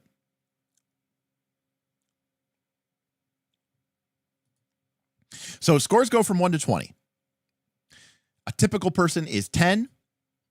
The score also determines your attribute modifier, which is always equal to the score minus 10. So in this game, we don't use like the standard D&D 3rd edition style, right? If you have a 12, you have a +2. If you have a 13, you have a +3. If you have a 9, you have a -1. Now, does this mean that, do we actually need a number? Could it just be, -10 to +10? I don't know. Strength, agility, intellect. Attribute rolls. They'll tell you which attribute to roll. The attribute modifier is added to your roll and determine the third. Notice, we didn't say anything about skills.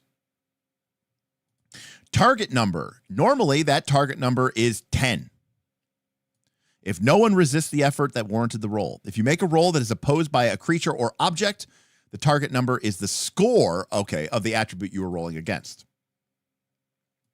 If an activity is resisted by multiple targets, you make one roll per target.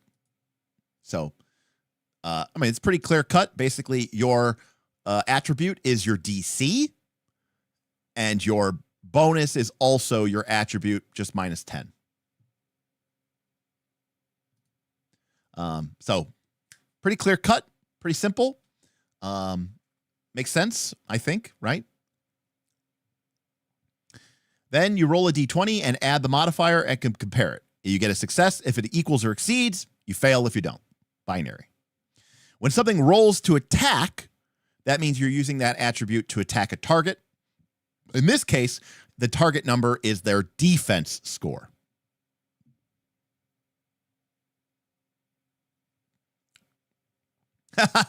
Jake says, but what about their parry score? Jake, I worked today for about 3 or 4 hours, and I did some different. I worked with an LLM, and I did some different models, and I ran a couple Monte Carlo simulations, and I wrote some Python code, and I think I came up with a solution that actually I like a lot, and it solves all the issues. Oh, you saw it? Okay, you did see it. Okay, I was talking about it on the Discord. Didn't know if you saw it. The fixed DC 10 was something I really disliked about Shadow the Demon Lord. I think the idea here, Raj, is that we represent the difficulty of an object, or so this is kind of like the One Ring. It's kind of why I was complaining about. That's why I was kind of complaining about the One Ring, is because if you have a fixed DC, everyone knows you're trying to get a 10, and it's very simple. And the way that you modify the difficulty of something is with boons and banes. So it becomes a very simple system because everybody always knows you're going for 10. Now, obviously, the difference here is that if there's an opposition, then you're going for their value. So it's not 100%, but at least you know that it's just 10. Now, in this case, an activity might be more difficult, or it might be easier because you're getting help. This is a boon. For each boon that applies, you roll a boon die, which is DC 6. You then add only the highest number rolled. So if you have 5 boons, you're going to roll 5d6, take the highest. If you have 3 banes, you're going to roll 3d6, take the highest, and apply that as a penalty. And that's it. That's like the primary way that this game deals with numbers. And so it's a d20 plus your attribute plus potentially nothing, or potentially plus some d6s or minus some d6s. But it's only ever going to be a value of 1 to 6. Right?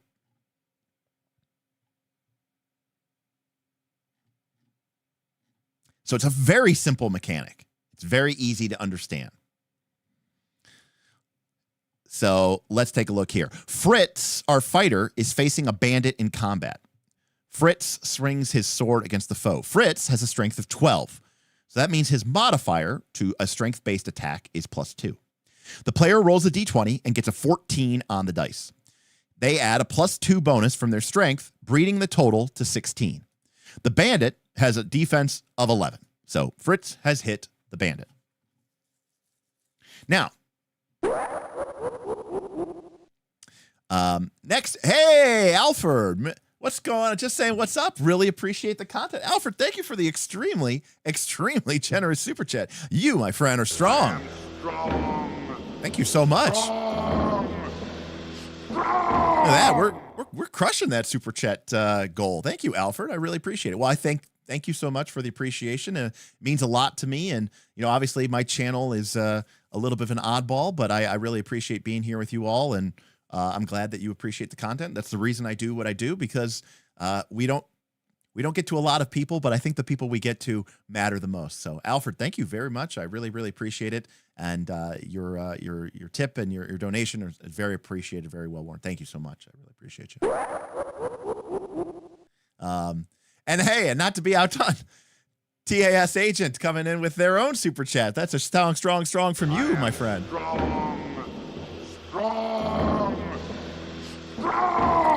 Oh, hi, Derek. I'd love to see you check out Pico, the new Wild Sea rules game. Oh, I did not know that. And a Mothership deep dive wouldn't go amiss. Given how popular Mothership is and the fact that I did pick up the Mothership Deluxe box at PAX, probably means at some point I should probably take a look at Mothership. Of course, the issue is that I'm not the biggest horror fan in the world. I also technically have beef with Tuesday Night Games technically has beef with me. Not that really matters. I mean, but that was a long time ago. The Wild Sea rules are really, really cool. I actually really love those rule sets. It's really neat take on Blades in the Dark, Forge in the Dark, and it still feels, it's not just a Forge in the Dark game. It's clearly doing something different. I love the resources rules. I love their shipbuilding rules. So Pico is something I'll have to write down. But thank you, TAS Agent. Wow, thanks, guys. Phoebe comes to a locked door. The player decides she will use her lockpicks to open it. Now, this is DC 10, but the game master imposes a Bane on the roll because the lock is really tough. So instead of saying the DC is 15, we just give you a Bane. Phoebe has agility 11, so she's adding +1. She rolls a 12, adds her 1, but then when she rolls the Bane die, she gets a 3, so she's going to subtract 3. She gets a 10, and since she's not rolling against anything else, she unlocks the door. 10 is the base DC.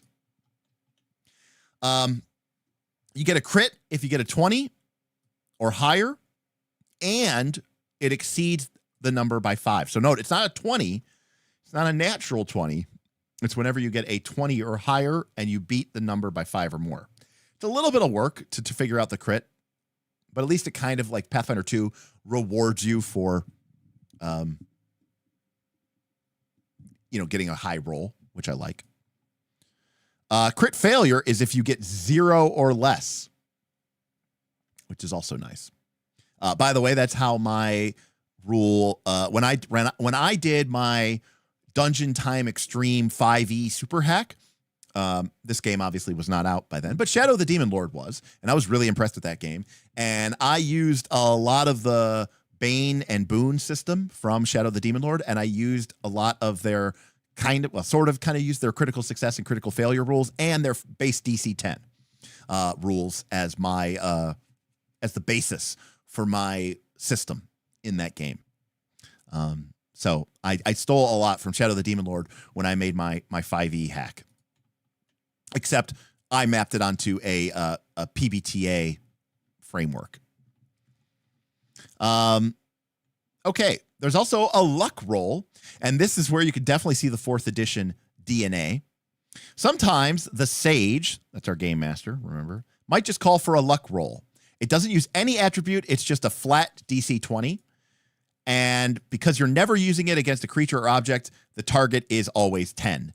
And there's a lot of things in this game that in 4th edition we would say save ends. And the way save ends worked in 4th edition is similar to a flat check DC 15 and PF2, where basically you're on fire, save ends in 4th edition. And that means at the end of every turn, you roll a d20, no bonuses, and if you get a 10 or higher, you're no longer on fire. If you roll a 1 through 9, you're still on fire until next round.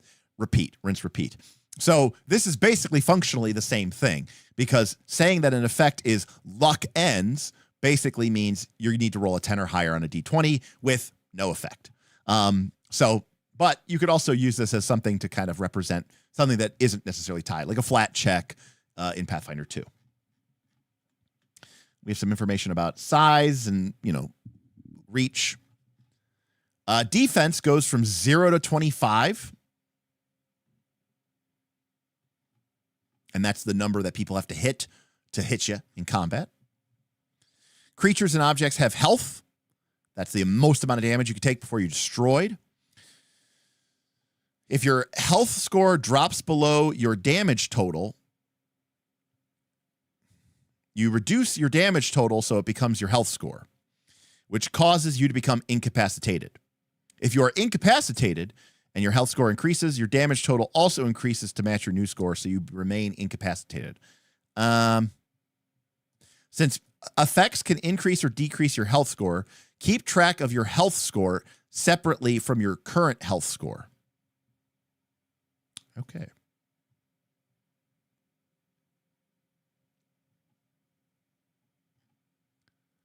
Damage. Okay, so we track health and damage separately. I don't remember this from Shadow of the Demon Lord. Maybe you did this here, but I don't remember it. So damage is something that you keep a running total of. When you take damage, add the amount to your damage total. When you heal damage, subtract the total from your damage. So damage goes up, but you don't subtract from your health. Your health stays where it is. Interesting. I don't know why they specifically want to use count up damage.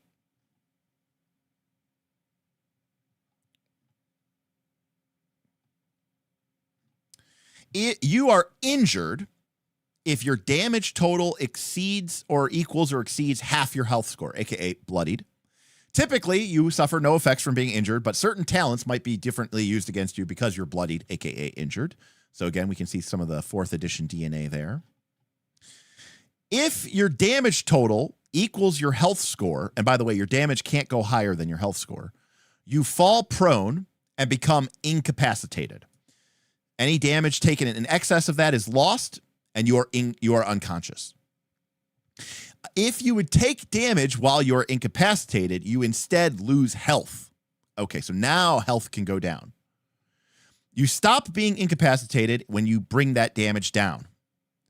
So what I'm actually seeing here is if you are incapacitated at the end of a round in combat, you lose 1d6 health and make a luck roll. On a success, you heal 1 damage. On a failure, you remain incapacitated. So basically, you're bleeding out.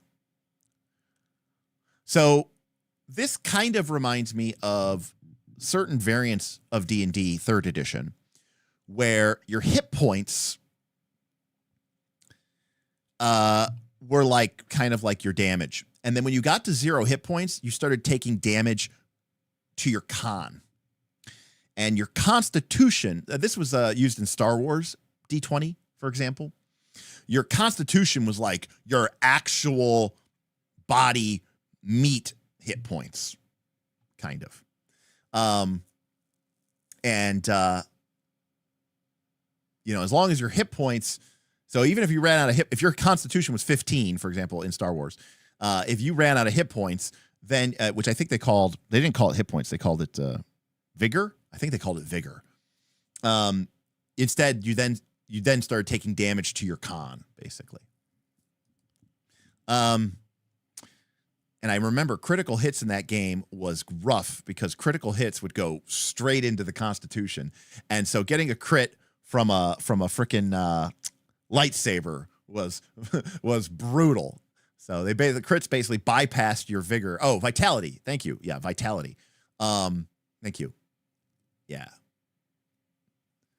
I'm talking about the original D20 Star Wars, not the Saga edition, that sort of proto 4th edition version, which I also think was, one, a beautiful book, and two, a cool edition. But I'm talking about the OG D20 Star Wars. Yeah. I love how we're all having fond memories of Star Wars D20. It was a cool system. Okay. Death. If your health finally drops to 0, you are dead. Rest. Okay. Characters have many ways to heal damage and regain health. They might avail themselves of poultices, elixirs, elixir spells, talents, game effects, but the most reliable way is resting. If you get a long rest, 6 hours, you heal all damage, and so it's all damage, and you regain health only equal to 1/10 of your health score. So this is kind of an idea of damage is supposed to be, I think, quickly healed. Healed through spells, healed through items, healed through random abilities. Remember, every character in the game kind of gets a once a day or eventually twice a day ability to heal 50% of your damage, I think. Health, on the other hand, actual hits to the body damage, real bodily damage, is much more difficult. Because if your health score, let's say, was 20, well, basically, if your health was near 0, it would take you 10 days to recover, assuming you had rest. Some of your resources, such as spells and talents, may also be recovered after rest. We saw that many of your spells and talents were usable per rest. Time passes at whatever rate seems reasonable. Combat is 3 to 6 seconds per round. Minutes, hours, the Jake. Harmful effects. We're not going to get into all of these, but you've got all the different conditions, and the game mostly, again, are going to give you banes and boons and things like that. Confused, for example, you can't use reactions, and you make intellect and will rolls with 1 bane. So it doesn't affect your strength rolls, it doesn't affect your agility rolls, but your intellect and will rolls are made with 1 bane. You also lose your ability to make reactions because you don't know what the fuck is going on. But as is unfortunately the case for 5th edition, Pathfinder 2, 4th edition, 3rd edition, many game systems, we do have a lot of conditions. We have blinded, confused, controlled, cursed, deafened, frightened, held, impaired, on fire, poisoned, prone, slow, stun, unconscious, which also has a sub-condition of sleep, vulnerable, and weakened. We also have additional, these are all afflictions. We can also be buried, dismembered, exposed, fire, deprived, poisoned, sleep deprivation, infected, suffocated, transformed. That's a lot. That's just too many for me. I mean, yes, I believe it is fast, slow, Albustine. Well, rather, I think it's that you can either go fast or you can go slow. And if you go slow, you go after the monsters. I think that's how it works. It's been a while. I'd have to look it up. But yeah, so we've got rules for everything, including sleep deprivation. Oh, they changed that. Okay, Klopster says they changed that. Okay. Well, we'll get to it. I mean, this is the effect. This is the cost of playing in a simulationist game. A simulationist game wants to have all these different conditions, and you want them to feel impactful. So yeah.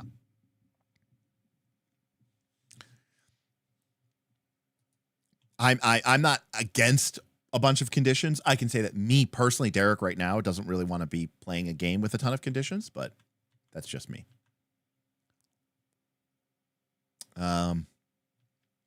Okay. We have information for movement, measuring distances. Note, remember, this game has no skills that we've seen so far. Knowledge. People can do stuff. They don't need to necessarily write it down, but based on your professions, you might know additional information tied to your profession.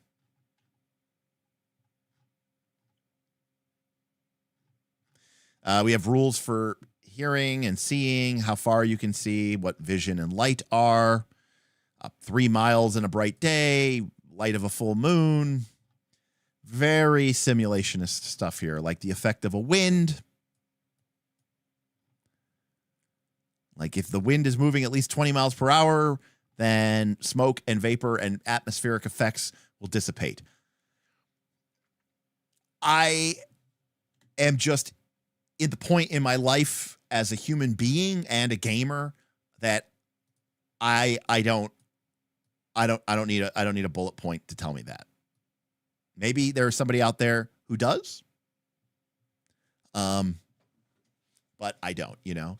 I'm also not at the point where I'm ever going to know what the actual mile per hour wind speed is, or if it matters. And of course, if you remember some of my 3rd edition streams, I very famously brought up the wind table from the weather tables from 3rd edition DMG, where it breaks down like what effect it has on various attack rolls, flying speed, save, whether people get blown down, knocked prone, whether what kind of, you know, yeah. So, you know, because this implies, right? There's like, well, guys, we got to be worried. The smoke and vapor is going to dissipate. GM, how fast is the wind speed? And the GM's like, I don't know. 18 miles per hour. They're like, oh, good. It won't have any effect. Like, you know, it's like, it's kind of just, it's just so, it's so weird, you know, about that. Like, nobody knows what the wind speed is. Anyways, and again, the idea that it's like, it's binary. So not only do they write all this simulation stuff, but then the idea is that at 19 miles per hour, none of these effects happen. But at 20 miles per hour, then all of these, the following effects end at the end of each round that wind blows through their area. So that means at 19, nothing. At 20, all 10 of these bullet points occur. Anyways. Searching, communication. Hey, look, disposition rules. We have friendly, unfriendly, and unfriendly. I don't hate disposition rules, actually. You can make, you might make a will roll to see if you can read somebody. You can change people's dispositions. Of course you can. And we have a little bit of an element here for a social challenge. Okay, take a look at this. I'm always interested in social challenge rules. A social challenge happens when you try to cause another creature to behave in a certain way through conversation. This could be anything from revealing a secret to performing some action. This is only going to be done when there's a fear or risk or disinterest or dislike. Whereas normal conversations occur without rolls, social challenges most often require them. The sage may grant boons and banes on rolls made to resolve social challenges as with any other activity. Suitable reasons for boons might be low risk, a friendly audience, having someone with a good reputation vouch for you. Banes might occur because of family, property, and representation. Unfriendly people might impose banes or flat out refuse to help you. Example challenges, including the rules for conducting them, follow. You might make several social challenges, perhaps concurrently with the new challenge arising from the success or the failure from a previous one. So here are some 5 examples of social challenges: a transaction, an appeal, an argument, an alliance, or a coercion. And there don't really seem to be too much here. To resolve a transaction social challenge, make a will roll against the other person's will. Again, there is a kind of a beauty and symmetry in the simplicity of that system, right? They have 4 stats. Those are their DCs. You have 4 stats. Those are your DCs. Your bonus is your stat minus 10. So again, I appreciate the simplicity of that. On a success, they go along with it. They refuse on a failure. You might repeat the roll if you increase the offer at the sage's discretion, but you make the new roll with 1 bane. A person's disposition affects the transaction. Someone friendly might do it with little or no compensation. An indifferent person imposes 1 bane or more if the compensation isn't high enough, and an unfriendly person imposes 2 banes or more. And even on a success, might betray you if they can get away with it or do slipshod work. So basically, it's a make a persuasion check.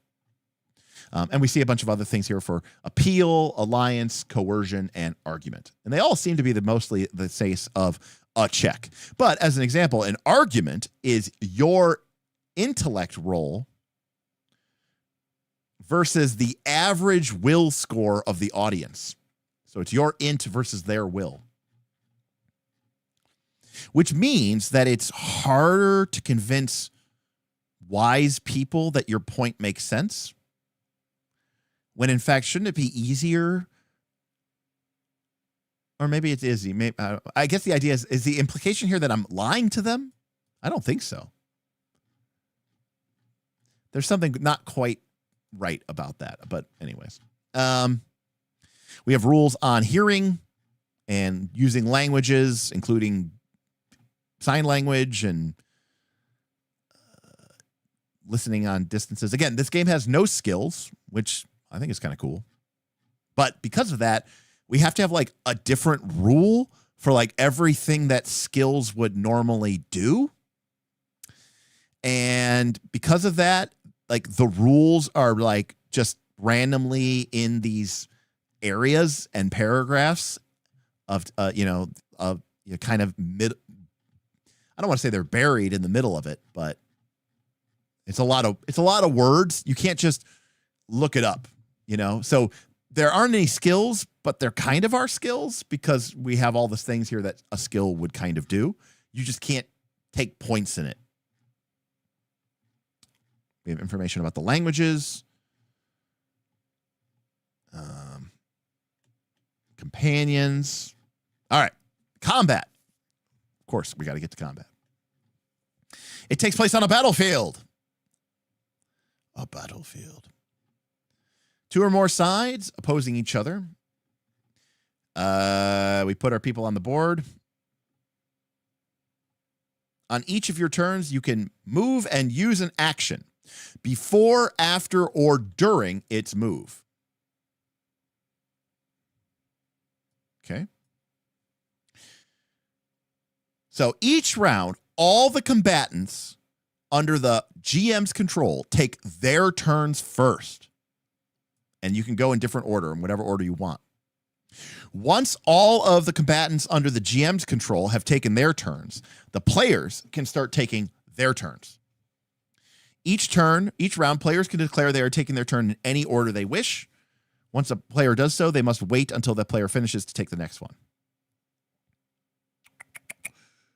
Some effects and activities allow you to act out of turn. Each combatant can act out of turn just once each round by using a reaction. And those are coming up in a couple pages. So by default, all the GM's monsters or adversaries go, then all the players go. And they can kind of go in whatever order the GM or the players want. On your turn, you can move and take an action. And you can take that action before, after, or during your move. You can move a number of yards equal to your speed. And you can also use your move in different ways. If your speed is 5, you could walk 1 yard, climb 2 yards. If you're swimming, you could swim 4 yards and then move 1 yard once you reach to solid ground. So it's not like Pathfinder where you have to like split these up into distinct actions. You can also spend your movement to do different things. Like I imagine standing up might cost a certain amount of movement. That's actually something from 5th edition D&D that I rather like. I like that standing up takes half your movement. We've got some special additional climbing modes for information about how much it takes to climb and what the effect of climbing is on your defense and how much damage you need to take while climbing. Once per round, if you suffer any form of harm while you are climbing, make a strength roll. You roll with 1 bane if you are injured. On a failure, you lose your grip and fall, which means if you're climbing and you get hit, you have to make a strength roll. And if you're injured, which means you're at half damage or higher, you roll with a bane. But then if you get hit again in the same round while climbing, you don't have to keep making that roll. So you only have to make that roll once a turn. Here's our information on crawling. Here's our information on dropping prone, flying, retreating. This is basically like disengaging from 5th edition, or 5-foot step, I guess. Yeah, it's more like disengaging, because it just, you move half as fast, but it doesn't provoke free attacks. Hey, look at that. If you are prone, you can expend 4 yards of movement to stand up. So there you go. Now, Squan, you say the retreat rolls suck total ass. Why is that? Okay, when you are in the reach of an enemy, so you have to be in the reach of an enemy. So you can't retreat if you're not currently threatened. You can retreat to safely, you can retreat to, I'm assuming that, you can retreat to safely move out of its reach, provided you can move to a space not in the reach of another enemy. For each yard you would move, expend 1 additional yard of movement, preventing the enemy from making a free attack against it.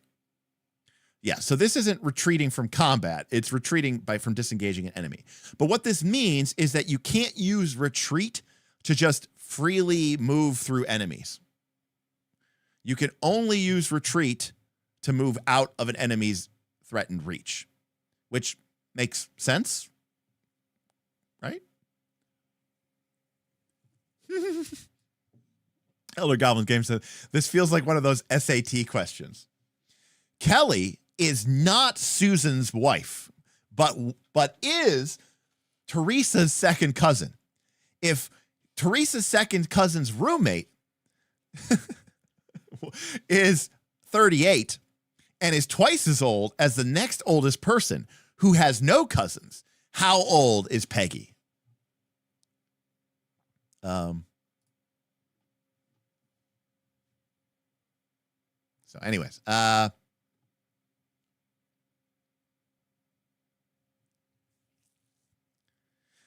so Ian says, difficult terrain to move away from an enemy. Check. But only if there's somewhere there isn't an enemy. Check. I agree, Squan. It's not, it's a lot cleaner. You can 5-foot step, like you can move 2 yards and it doesn't provoke an attack of opportunity. That is cleaner language. There's no doubt about that. Swim, teleport, mounts, lots of rules for vehicles, collisions, how much movement it takes to enter a vehicle, the controlling velocity, the drift velocity, the turn units of 45 degrees.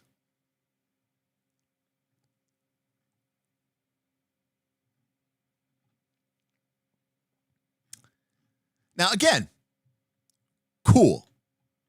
Not for me. Not for me. I'm at the point in my life where I don't need to know what the relative collision velocity of a unladen swallow is. And,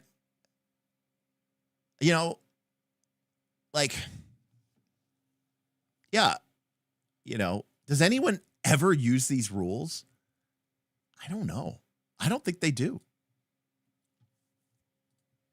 Don Poke, I don't think there's any route rules. I haven't seen anything yet. No morale check or anything like that. By the way, when we get into collision damage, there's a whole sidebar here about whether an object is secured. I guess here's my thought process, because this is where I'm at with role-playing games. Now, again, don't get me wrong. I think this game's great. I haven't actually played this game, but Shadow of the Demon Lord, I stole a bunch of it, But if we're having a cool, if we're having a cool chariot race, or we've got 2 wagons, being, pulled by horses, and it's we're clashing into each other. We're fighting from wagon to wagon. And then, a wagon smashes into a boulder and goes, that's a really dramatic cinematic moment, right?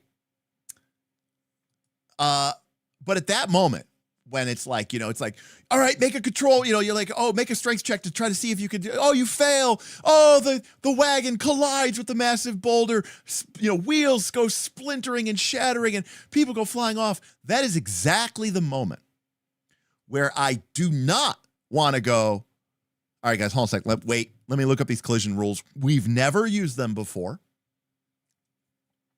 This really dramatic, awesome moment. It's like pushing the pause button and then grinding that really dramatic part to a halt while you look up the collision rules. Now, again, I'm not saying that this is you don't have to use these collision rules, but again, it's it's interesting. Hey, Apex, thank you so much for the super chat. Do you think things like this is just the developer losing sight of the target, or is there an actual motivation to rules like this? I just don't see anyone using rules like this in actual play. And Apex, it's a great question.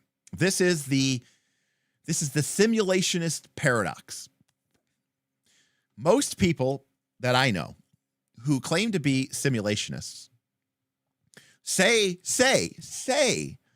that these are the kind of rules that they want, and they love reading these rules. But almost every simulationist I have found, except for the ones who really have a hard on for simulationism, don't even use these rules either. What I have heard them say, I am going to be an apologist for simulationism, is by reading all of these rules, it allows them to internalize the sort of the core expression of the way physics works in this world, thus allowing them to better create rulings which are consistent and accurate. And so I don't know if that's true because I am not a hardcore simulationist. I can say that I played 3rd edition D&D for the better part of a decade, and I never used any of the rules for wind velocity and weather patterns and what was the effect of light rain versus heavy rain versus driving rain. And, again, is there a point to this? Yes. Some people really do want to simulate how much damage an object does in collision. But what I have sort of said is that it's more like people like to read these because now they understand how the game, how the world, the physics engine works. And I don't need to look up the collision rules because I've memorized them, and I can apply this. Now, hey, what's up, Evan? Good to see you. Yes, there is this is sort of an OSR 3E. I could read that, Jacob Online. I could read that big time. And Index Card RPG obviously boils, games down to almost their most purest distillation. But for some people, that isn't enough. These games exist on a spectrum, and 3rd edition actually was rather simulationist. People don't really respect it, but 3rd edition was actually very simulationist. Right, Apex, but they want to know, this is the Rosetta Stone, right? This is the Rosetta Stone that allows us to take how we know physics in the real world to physics in Earth, or whatever the name of this world is, and understand how to mechanically express ideas in the language of this game engine. And my experience has been that most people, once they get a feel for that, they go somewhere else. So anyways,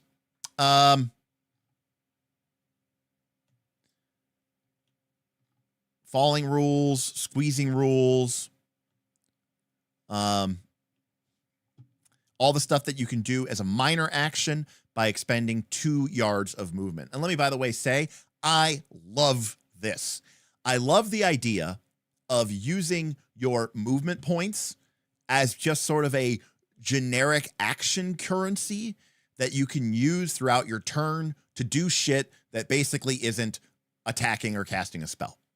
I don't like Pathfinder 2 claiming to be this 3-action economy, and then they nickel and dime the shit out of you, including making a bunch of fucking feats just so that you can actually do stuff in the 3-action economy without it having to take 2 or 3 turns. I hate that. And then 5th edition, I think, takes it too easily, where it's like, hey, you can move out as much as you want and take a bunch of free actions and all this other stuff. I love the idea of, hey, you know, you have 5 movement points on your turn, or 6 movement points, or 7 movement points, and you can basically, you know, even calling them 2 yards of movement, that's almost too simulationist for me, because at this point, what the fuck are we talking about? Converting yards of movement into reaching into your backpack? Just call them movement points, right? And then you could say, you can spend 1 movement point to, move 2 yards, which is a standard square on a battlefield. Or you could spend 1 movement point or action point to do this. And on top of all of that, you get 1 action. And so you could spend a couple of movement points, take your main action, and spend a couple more of your movement points. This, by the way, is how Descent works. The board game, the sort of dungeon crawler game. And it's awesome. And it's fantastic. And it's not an RPG, of course. It's a quasi-RPG, but it works really, really well. So I actually like these rules. I don't like that we're still talking about these things in yards of movement. It's like, just call it a generic, RPG movement distance. It's the speed is already 5. Like, when I see speed 5, I think, oh, so this game uses a very generic system of squares or hexes. Cool. But then they start converting it into yards. Well, then why don't you call the speed 10 yards? Well, why both? Pick one. Pick a lane. That's the part I don't like.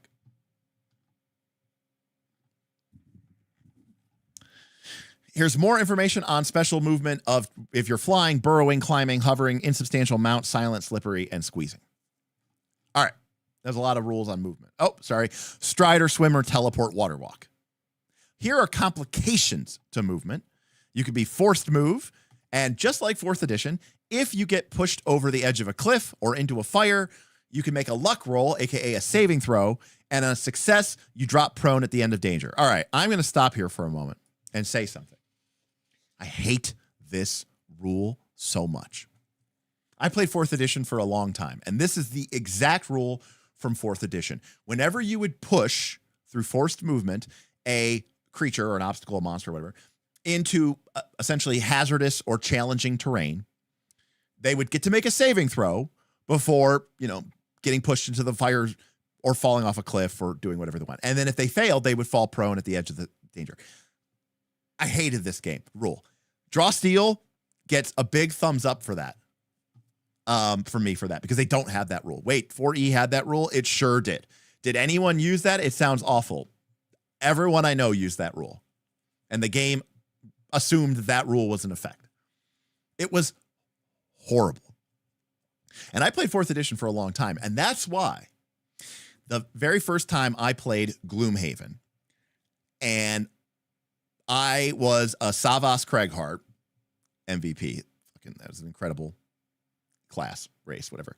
And the challenge board had these hexes that had traps in them. And the way traps worked in Gloomhaven is if you entered that square, you took 3 damage. That was the standard trap. And then once the trap was like a little icon that you put on the map. And then once the trap got triggered, it was removed. Like they were one-use traps. And so it was a legitimate thing where you would try to push or pull or slide monsters into the traps, not only to deal free auto damage, but also to clear up the traps from the squares so that your party could move through them without being hit by the traps. It was so satisfying to me because I had played 4th edition for so long. And every time you try to do something really cool, like pushing them into, a trap or fire or into a pit, they would get to make a saving throw. And if they passed it, they would fall prone outside of it. It was very frustrating. Don Poke says, worth noting that Pathfinder 2nd edition just doesn't allow you to do it at all, just outright. Repeated every time, no sell to maintain balance. Which is far better if it's a genuine game design curve. And there we go. Look, Lionhead Gaming said the same thing. Meanwhile, Pathfinder 2 doesn't let you move into them at all. This may be a cold take, but I think anti-stuff happening rules are generally bad. Yes. Now, to be fair, Draw Steel may have gone a little bit too hard in the paint. Draw Steel's like, yeah, fuck yeah, you kick him through a fucking bench, and then he explodes out the other side. He hits another dude, and those two dudes explode, and when they explode, they push everyone else back, and those people get thrown through the window, and then he gets thrown through the window, ejected, goes 10 feet across the gap, and then hits into a wall, and the wall explodes, and he gets thrown out the other side of the wall.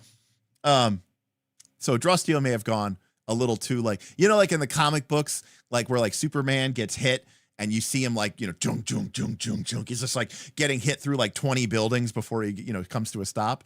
You know, Keith says, I want to play Draw Steel now. Yeah. Oh, yeah. No, kicked out of the taverns. I would imagine the tavern collapses due to structural integrity. There's a movie. I'm trying to remember what movie it is, where they're fighting inside of something. And they're like destroying everything inside of it, and then at the end of it, it just completely collapses. It's kind of played for laughs. I don't remember what it is, but so anyways, so we got the 4th edition here, and that was just a side rant on 4th edition, but it's here as well. Okay, in combat, what can you actually do? You can attack. You can use your weapon to strike or make an unarmed attack. You can cast a spell, whether it's a spell that you know or learned, one read from an inscription or from an object that contains the spell. So we have wands, we have scrolls. You can defend until the end of your next turn. The first time any creature succeeds on a roll to attack you, make a luck roll. So that's a 55% chance. On a success, you turn the creature's success into failure. So this is a side note. You know, if we think about 5th edition D&D, right? If you go defend, right? All creatures get disadvantage against you. This one is a little bit different. It's the first time a creature, not the first time a creature attacks you. It's the first time they succeed on attacking you. You have a 55% chance to be missed. Classically in 3rd edition D&D, or even in 4th edition D&D, you could go total defense, and it raised your armor class, I think, by 4 in 3rd edition, and or 4 in 3rd edition, and I think in 4th edition it was 2. I could be wrong, but I think it was +2 to all of your defenses, so your AC and your NADs. Anyways, I don't know why they don't just use the Bane system for defend, considering it's right there. But the problem I have with defend in this game and in 5th edition and in 4th edition and in 3rd edition is that you are using up your turn to defend. And the thing I don't like about it is sometimes, a good number of times, it will do nothing. Take care, Elder. You know, that's what I don't like. That is why I love the defend action in Nimble. That was... Sebastian, you were ahead of the curve. Yes, because what I love about the defend action in Nimble is when you choose to use it, and it is a choice, it's using up one of your actions, it works. It just does the thing that it does, which is you take less damage. And I think that is so much more satisfying. You know, and so dodge tends to be one of the most boring actions in RPGs, and I completely agree with you. So yeah. Anyways, you can end a magical effect that you have going on. You can search. You can help an ally. They get 1 boon. You can hide. You can hinder. They get 1 bane on a creature. And that's, by the way, simple enough, easy enough. You can overcome, make an attribute roll to push through some sort of harmful effect. You can run to get triple your speed. You can tend to the dying or wounded. You can steal from somebody. You can throw an object. You can use one of your talents or traits that requires an action. You can use an item. And yes, you can do something else. But you also get a reaction once each round to perform one of the following actions. Now, I love reactions. I think they make turn-based games really exciting. So let's see what we can do here. Well, one of the reactions is to catch an object that was tossed to you.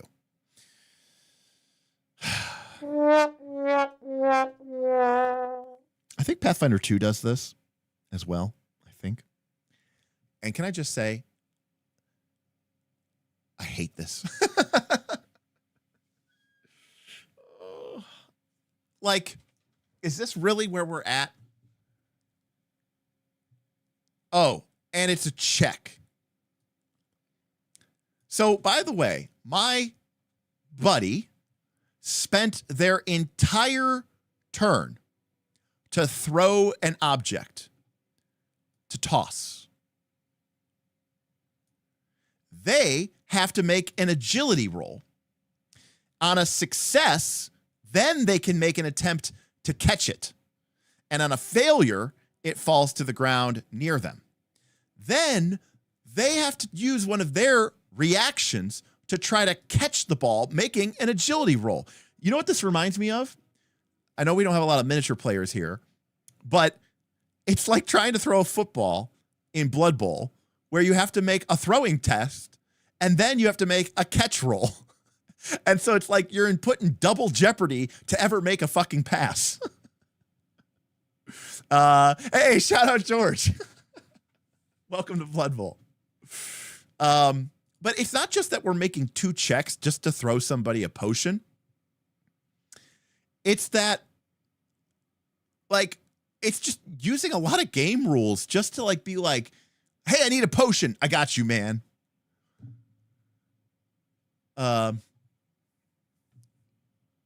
Plus the interception chance. That's right. For each defender nearby, George, there's the interception chance. By the way, I don't like football. I never want to play fantasy football, but I do. I did play in a Blood Bowl league up at the game store for a while there.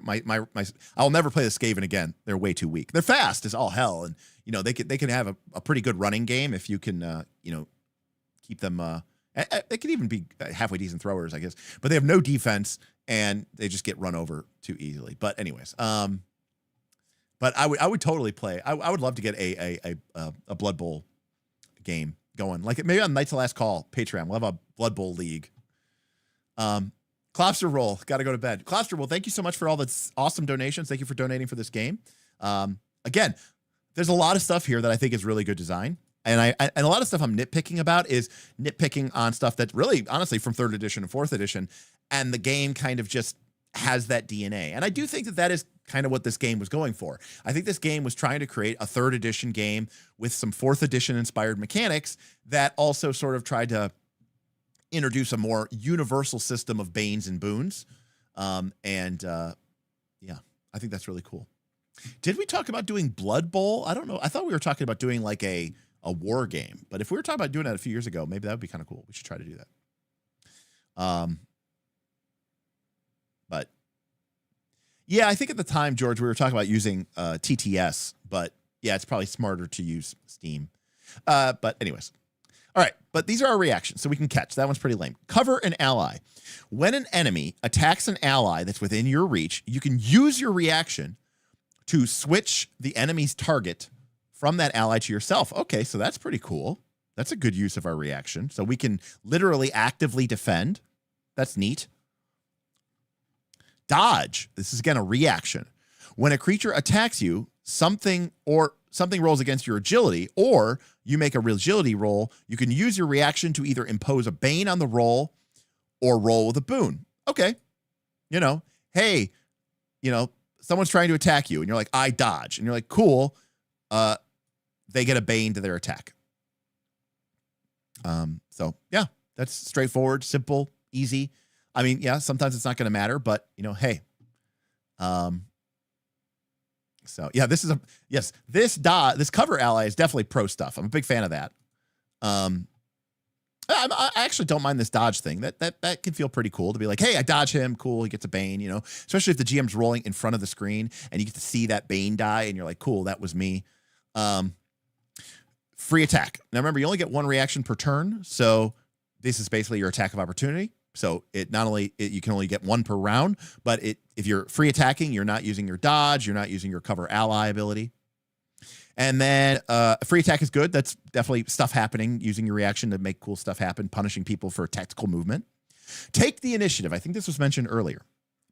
If you're aware of and now remember, in this game, the enemies all go first, then all the players go first in any order that you want.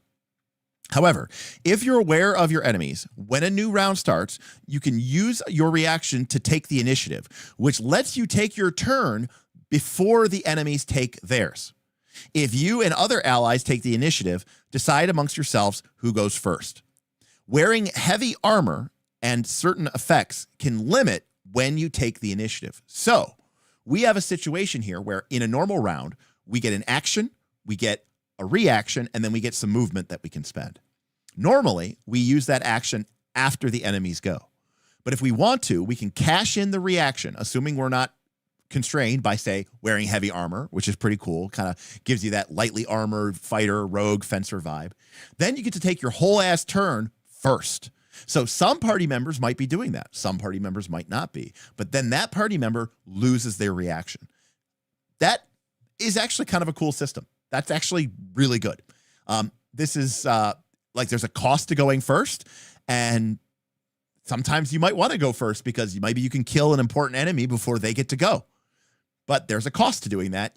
You don't get your reaction. Whereas the people who go later in the round are going to have that reaction to, say, dodge or make a free attack or do a cover ally move or withstand. This is if a creature tries to roll against you with strength or strength roll. So this is the same thing as dodge. Dodge just is like if someone's shooting at you, and withstand is if somebody is trying to like attack you in melee. I don't know why they needed two different rules for that, but anyways, that's a great mechanic. That's simple, easy, fun.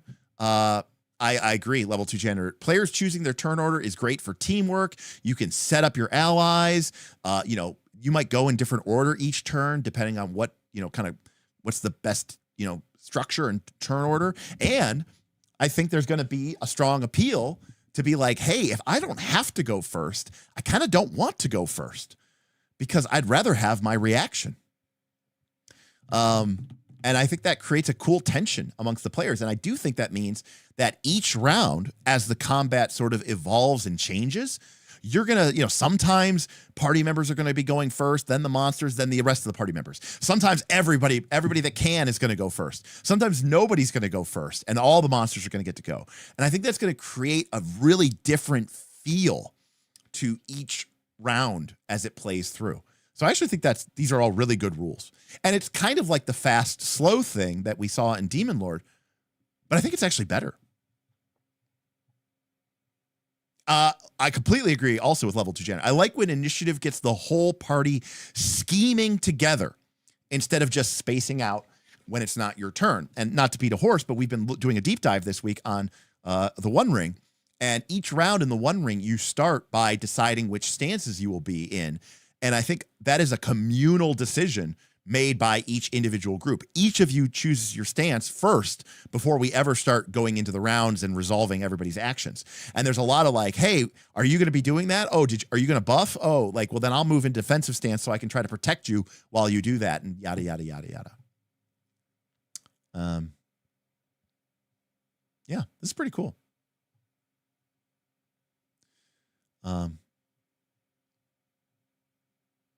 Right. Don Poke, I agree with you. This feels very much like this is what we want the play pattern of the game to feel like. This is going to feel, this is definitely kind of contributing to the kind of combat procedure that we want to have. Whereas randomly throwing in collision vehicle rules feels like this weird artifact, that was sticking in there.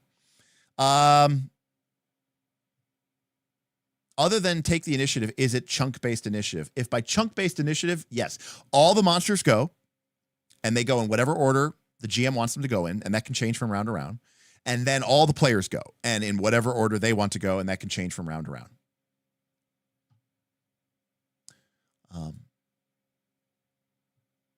So, yeah. This is pretty cool. So then we got attacking rules. We choose a target. We make a roll. It's strength for melee, agility for ranged weapons, and then we apply the result.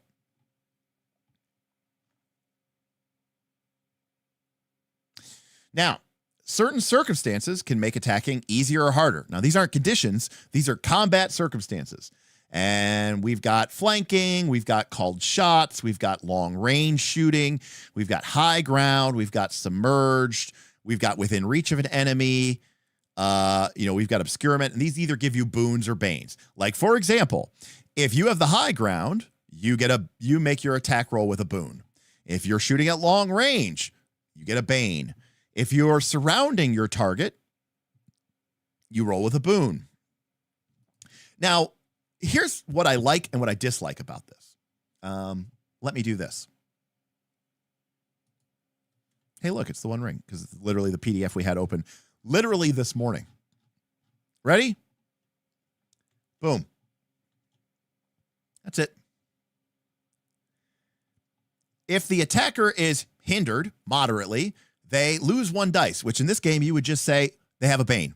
If they're severely hindered, they lose 2 dice, aka they get 2 banes. If the attacker has an advantage, they have a boon.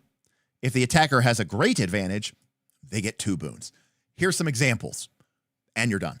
Like, I'm not saying that you need to have, I'm not saying that that's not what this does, but what I'm saying before, when I was talking about the simulationism, my advice, and what I bet most people do, is, well, maybe they do, is what they should do, is read these rules and then go, okay, we never have to use these rules again, because I will just say, yeah, that sounds like a good situation. Gain a bane or gain a boon. Oh, you totally got him completely fucked. Gain 2 boons, right? Look at a called shot. When you're aiming for a specific target on the body, take 2 banes, because that's a really, you are severely hindered when you are, trying to do a called shot that really matters. On a success, the target becomes impaired in an attribute of your choice until the end of the turn. If you aim for an object, it takes the damage instead. Look at this. It's 1 boon, it's 1 bane, it's 2 banes, it's 2 boons. The only thing that isn't is being invisible, in which case you roll with 3 banes. So this is like mega ultimate disadvantage. My point is, something like the One Ring just says, hey, look, here's a generic set of rules. We are counting on a GM. And yes, different GMs are going to assess the situation differently. Like, for example, you are playing perhaps Shadow of the Weird Wizard, but you've maybe come from a game that's a little bit more open. And you know that if the target is surrounded, you get a boon. But what if the target is like completely surrounded? What if the target has like 3 or 4 PCs surrounding it? Maybe I give 2 boons, because I go, this guy is completely fucked. And, that's not the rule, but it feels appropriate, and I didn't have to look it up in the book. So this is my way of saying that, like, we have game masters, and I'm at a point now with my game mastering where I like games that empower me to make consistent good decisions rather than requiring me to memorize rules and apply them appropriately. I think interpretation and but I also don't like games that, no, not rulings over rules. That's the difference, Thaddeus. So many of these OSR games with rulings over rules, I will say, don't have any guidelines and don't have any commonality. I would say guidelines over rules, right? Guidelines. And basically say, that we don't need to give the GM every single situation. And quite frankly, is as lengthy as this situation is, well, George, here's the problem. The problem, George, is that once these rules are in the book, some asshole player is going to memorize them all, and then they're going to cause a problem. And I know what you're saying. It's the GM's game. They could do whatever they want. Yes, but that's being ignorant and naive. The fact of the matter is, this kind of tension between you're not doing it right is a thing. And, those people who read the rules are assholes. Yeah, well, no, but But now there's an expectation that this is how this world works, and this is how we should apply this, rules going forward. So all I'm simply saying is, like, as a GM who feels pretty reasonable, I wouldn't need any of these rules because I feel like I would be very comfortable to just say, yeah, okay, when the players have an advantage, they gain a boon. If they have a huge advantage, they gain 2 boons. If they're kind of getting screwed over, they have a bane. If they're getting really screwed over, they have 2 banes. And, go from there. Carlos, I loved 4th edition, but you are 100% correct. It was the edition that most catered to rules, grammar, Nazis of all D&D editions. But, Carlos, the reason for that, I think, is that 4th edition was attempting to be very much a challenge-based play game, where the fun of the game was in beating the challenges of the GM within an agreed-upon framework, instead of treating the game as an engine that is designed to create stories, which is where I'm at with most of my role-playing games these days, too.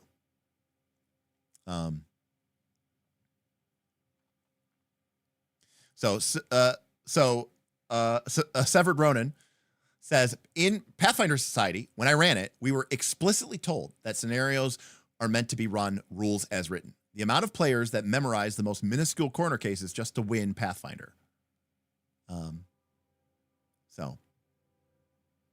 And level 2 gender is quite right, because 4E accounted for those players and 3E didn't. And that's why 3E was so easy to bust and break and, create puns and stuff like that.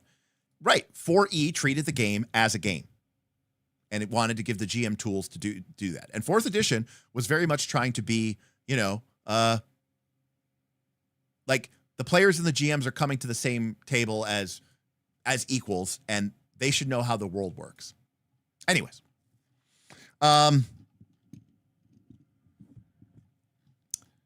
Bonus damage. Now, we noticed earlier when we looked at the paths, some paths, like the warrior path, the fighter path, got bonus damage. This is a supply of bonus damage. Once per round, when you get a success on a roll to attack with a weapon or natural weapon, you can roll some or all of your bonus damage along with the weapon's damage. Why would I not? So it's interesting. We have like a pool of resource a pool of D6s. Now, why wouldn't I spend all of my bonus dice for damage? For example, a level 3 fighter has plus 2d6 bonus damage. The fighter succeeds on a roll to attack with a sword, which normally does 2d6 damage. But because of the bonus damage, they could deal up to 4d6 damage instead. We got a poll coming in.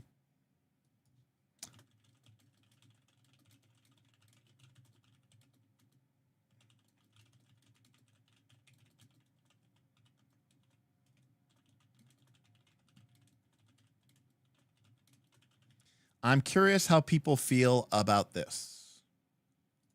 The poll is up. What do you think about this game only using a D20 and a handful of D6s?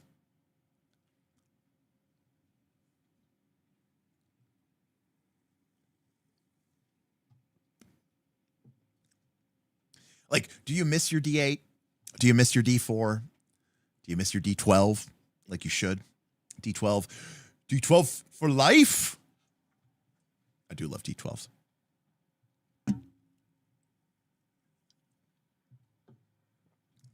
There's a lot more okays here than I thought. Oh, severe. Sounds like you just read No, I just read Daggerheart and these awesome custom KOLC duality dice from Mad Dragon Productions, going to be available at Origins Game Fair.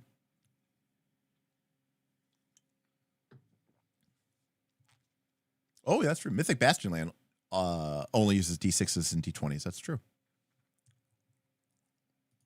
All right, that was actually surprising. They are beautiful, GM Scott. They are beautiful. Get yours today, Mad Dragon, on Etsy. All right. So, we have this pool of bonus damage, which we get from our paths.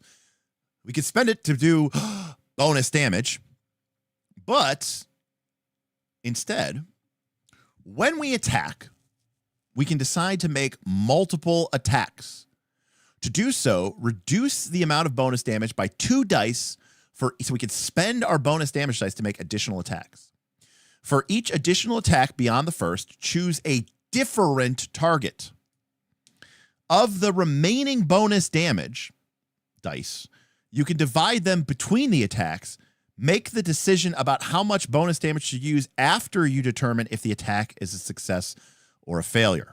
For example, a player has a pool of 3d6 bonus damage. Oh, wait.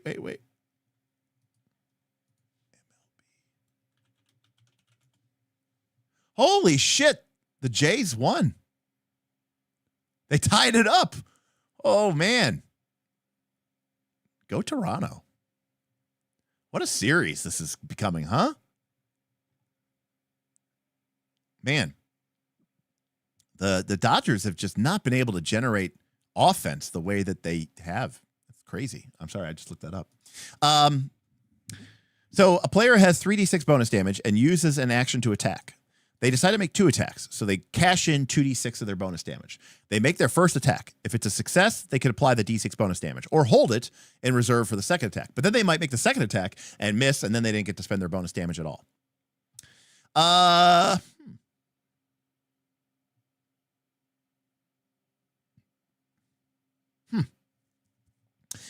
This is interesting. I mean, obviously, it gives me the ability to potentially hit 2 different people.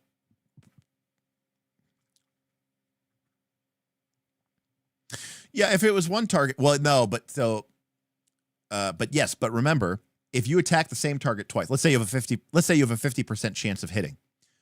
Then if you cashed in your bonus dice to attack that target twice, you now have a 75% chance of hitting at least once.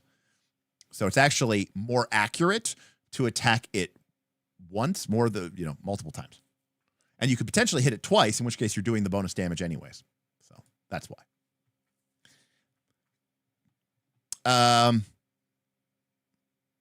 It's kind of blasphemy, but I'm kind of off multiple attacks. You know, I like Daggerheart. You know, you get one attack, you get one action. You know, maybe you have, I guess, a cool power that can like hit, I guess multiple people, but it's still expressed as one attack. Basically, 4th edition. Basically, I like 4th edition.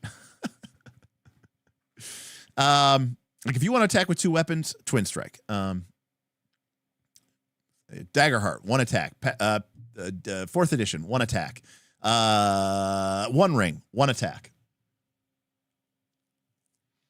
Travis says early playtest for this game just gave you XD6, and you could just divide them however you wanted between multiple attacks. I wonder why they changed it to this.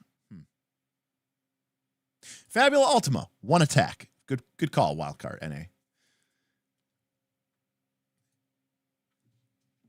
Yeah, I like the simplicity of it. It's, especially because now this game, admittedly, doesn't seem to penalize you. But like in most games, it's like either multiple attacks is just like a long way to do a lot of damage anyways, or you get worse attacks with each following up attack, and then you're getting penalized for attacking multiple times anyways. All right. We got rules for disarming. And by the way, these are things that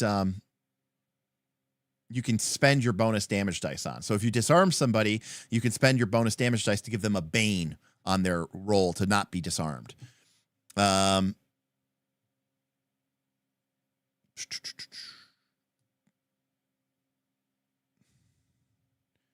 So these are different options where you don't roll your damage. Only the bonus damage matters. So this is a way to use your attack to basically affect conditions. Like, there's a lot of rules here. But like you can, basically everybody has a lunging step or lunging thrust or whatever from Pathfinder 2.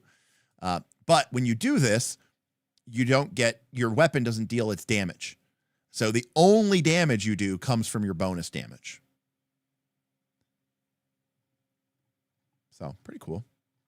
We've got, we've got bull rush. We've got trip. We've got grappling. We've got grabbing. We've got grabbing. We've got dragging. We've got wrestling. We've got escaping. I guess this is probably pinning. Yeah, okay. So, yeah, we've got grab. So we have grab, drag, pin, and escape. So this is very 3rd edition coded for sure. A lot of words. And, all the rules here are just buried in text, Yeah, the level, that's the one I was thinking of, Sweet Threat, the level 2 fighter feat lunge. By the way, I would be remiss if I didn't take this opportunity to bring up and highlight the 4th edition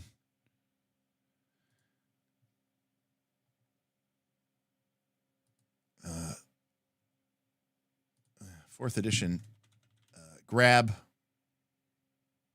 rules, which just say make a strength versus reflex attack. If you hit, they're immobilized until you end the grab or they escape. That's it. That's all they say. It's literally one line. Basically, it's strength versus reflex. If you hit, they're immobilized.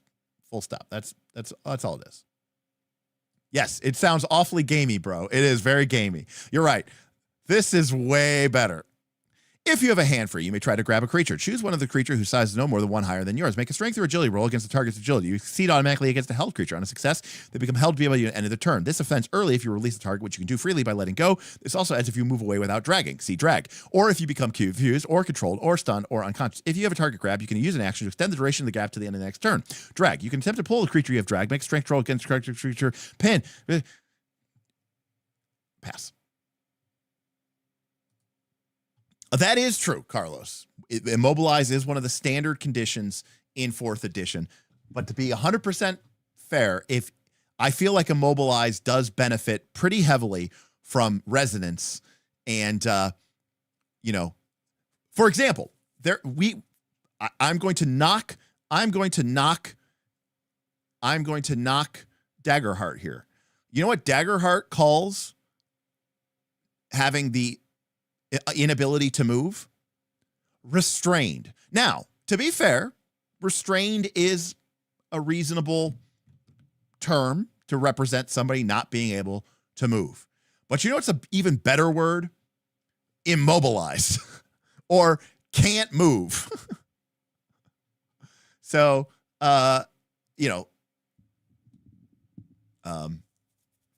so while I don't mind restrained in Daggerheart, the fact of the matter is there are better words, and we should use words that if people just had to guess what that means, what do you think that means? Like if I tell you your character is immobilized, they go, I don't know, like I can't move. You're like, yes, you are correct. Good job.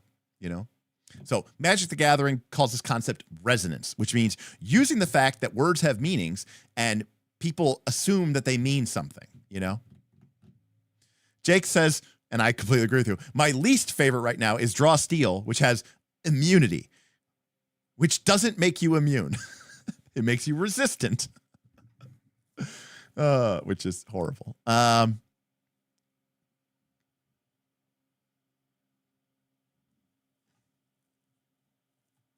So Carlos says 5th edition has a lot of this. Yes, 5th edition is notable. There are rules that can't be written in a single paragraph, so they are broken up and require reading other paragraphs just to be able to fully understand.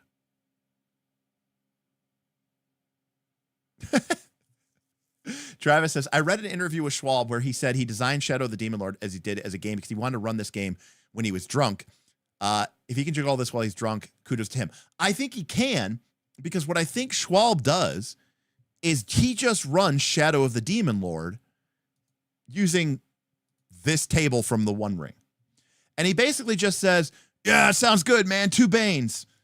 And you could totally do that. I'm going to kick him off the cliff. All right, cool. Roll attack, but with a strength check, but with a Bane.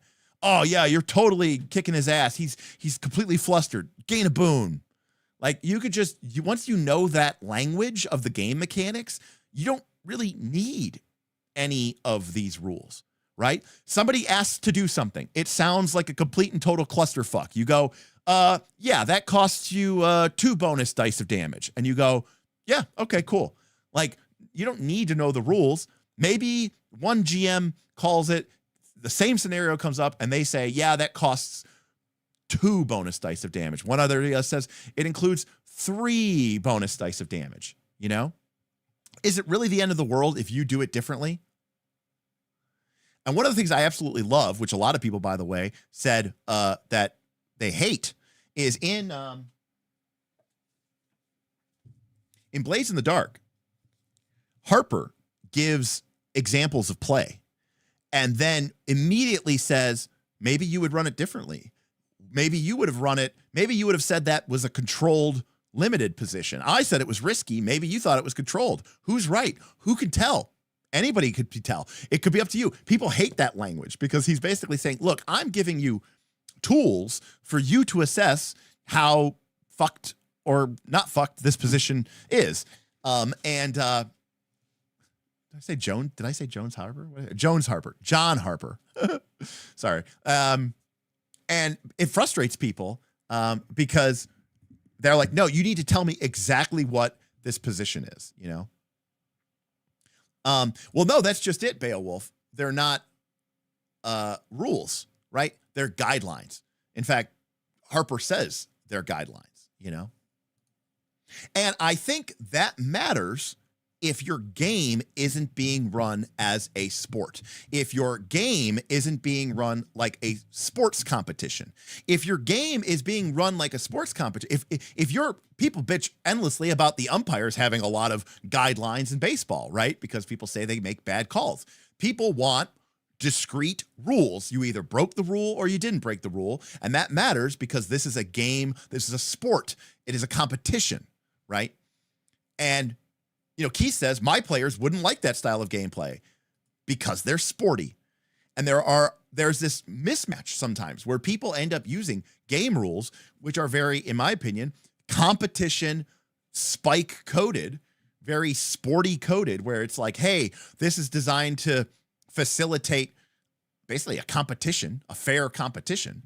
And they're not appropriate because that's not what those people are using that game for. And that's why people play 5th edition and they cheat all the time and they fudge. But anyways, we got rules for casting spells. We've got rules for chase scenes. Okay. And then comes the splat. We have rules for equipment. We've got rules for carrying items. You can carry a number of items equal to your strength score. You can go up to twice your strength score. But then your agility starts to get reduced by 1 for every 2 points above your strength. So there's that. But there's some exceptions. You can have a container. You can have leather. You can have clothing. Coins count as 30. Coins count as 1. Some items are sewn as multiples. Basic D&D stuff here. You have armor. Resting in armor rules. Armor either augments your defense or replaces it. Because, again, you do have essentially a natural armor class. So here's our armor. So, for example, leather armor either gives us defense 12 or it gives us +1 to our defense. Ring mail gives us 14 defense or +2 to our defense.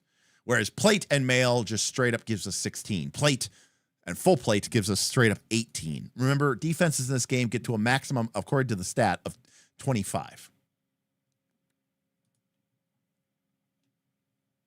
I saw somebody say something up ahead, which I thought was really good. I want to note this here. Hoyrit. Thank you, Hoyrit. Hey, what's up, Hoyrit? Yeah, he said he put all those tables in because his play testers complained. That's very interesting. That's interesting feedback. That maybe he was trying to create a game that was much more guideline coded, and people said, you know, playtesters were like, no, I need to know what the rule is for called shots. That's interesting.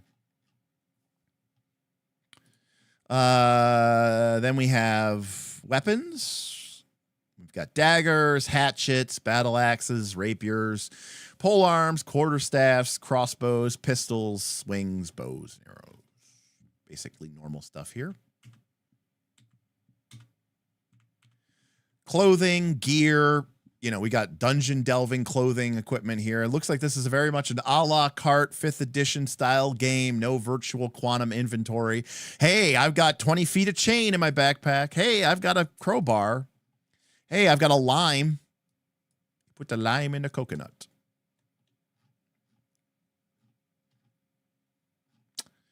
We've got, I mean, this is, super 3E alchemist kit, block and tackle, holy water, crystal ball. I mean, I think this is almost like exactly the book from, well, apparently this is the game of dungeon delving and equipment tracking because it's all in there.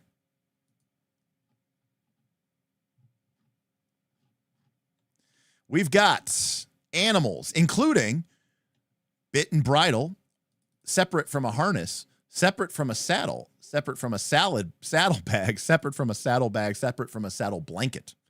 Again, I think this is exactly the list from 3rd edition. SRD. Pretty much.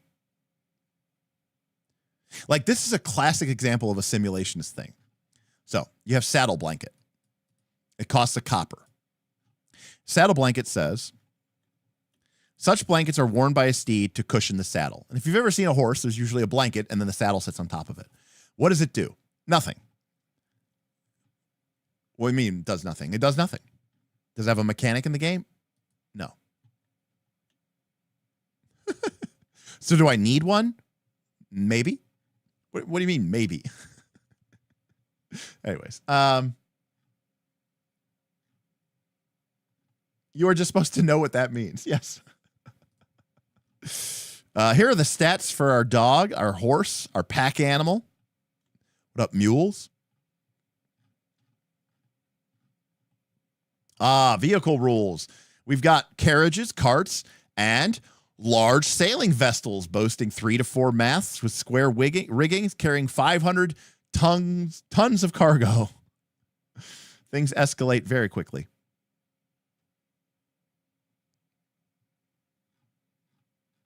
Uh-oh, George, that's not in the book. Show me where that is in the book, George.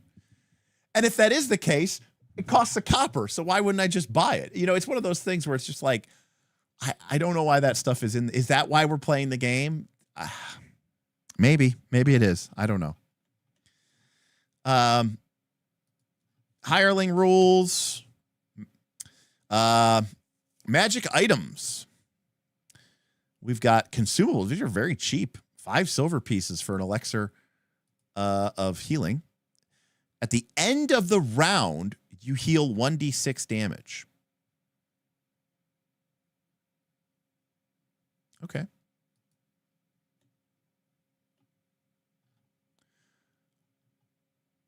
But we got a bunch of like cool little cheap potions here. Inscriptions are scrolls.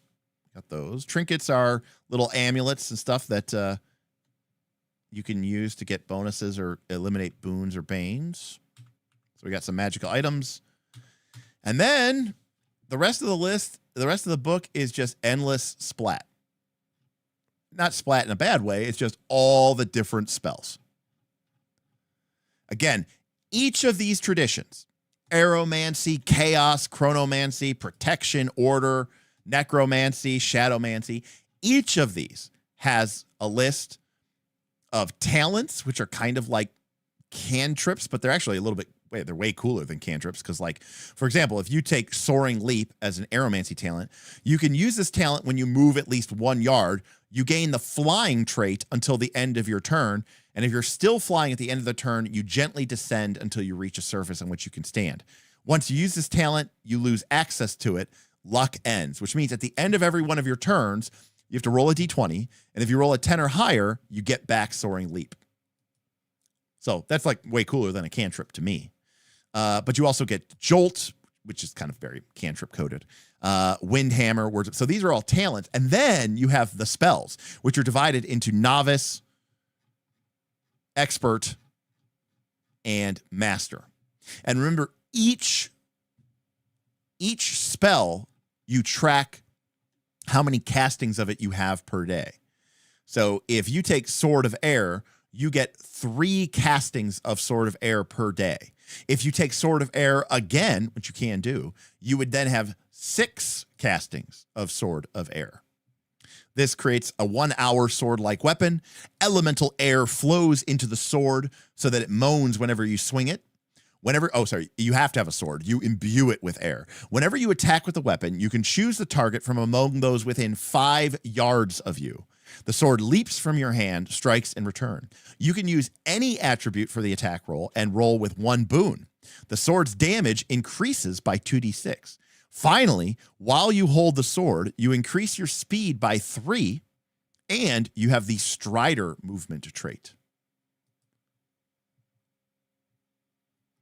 Is this game class and level based? It is path and level based. Should have been apprentice, journeyman, master. That'd have been cool. Dr. Metropolis, on the other hand, is I'm kind of over game systems with codified, specified spell lists.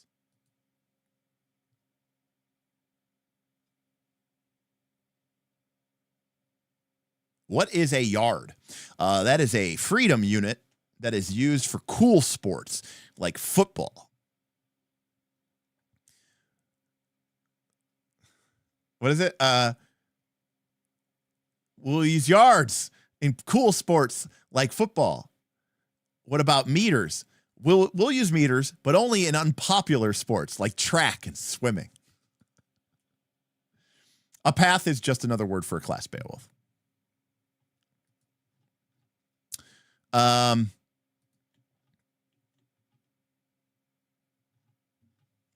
So anyways, these are a lot of... No, that is a quote from Nate Bargatze in his George Washington SNL skit.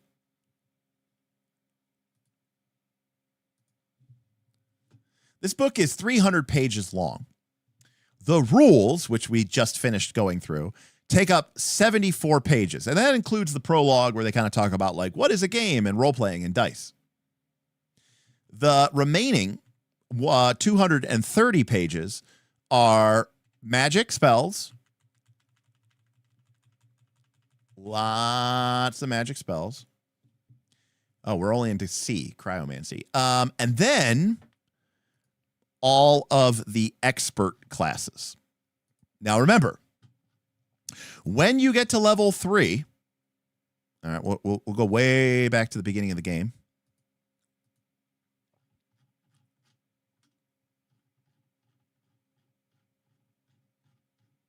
We overshot it. At the beginning of the game, you choose one of the novice paths.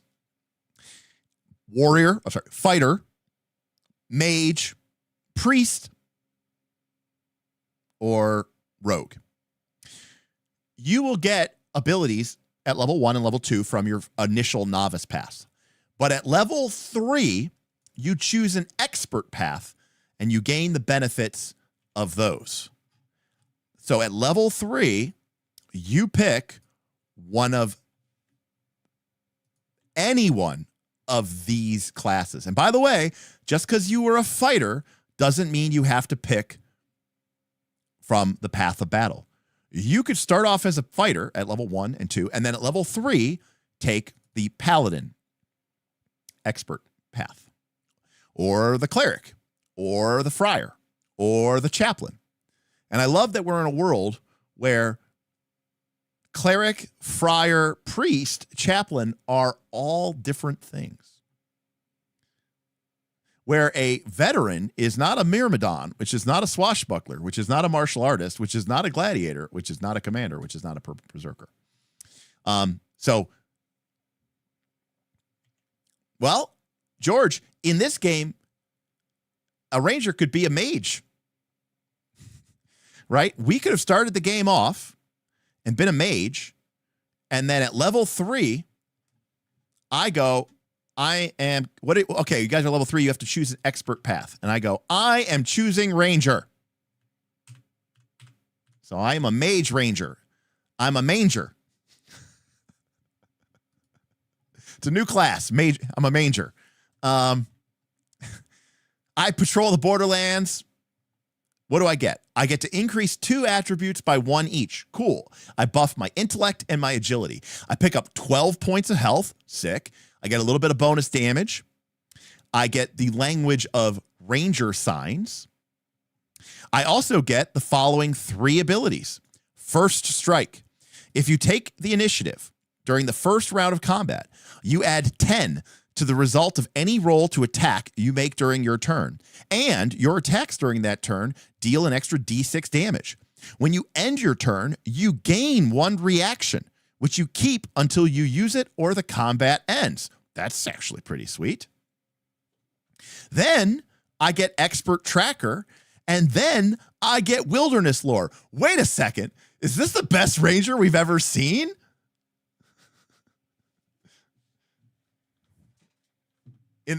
I'm mostly saying that because it doesn't get double weapon fighting. But we do get the standard ranger stuff where it's like, hey, all the wilderness stuff you can do automatically. You can identify whether water or not or food you see is safe for consumption. If you can see the sky, you can predict weather for 24 hours within 50 miles. Dr. Metropolis says the Fabula Ultima Wayfarer is the best ranger we've seen. The Wayfarer is really cool. If I ever played Fabula Ultima as a player, I am sorely tempted to go with a heavy IP build, right? Like a rogue tinkerer wayfarer or something like that, you know, where you like start the game with 12 IP.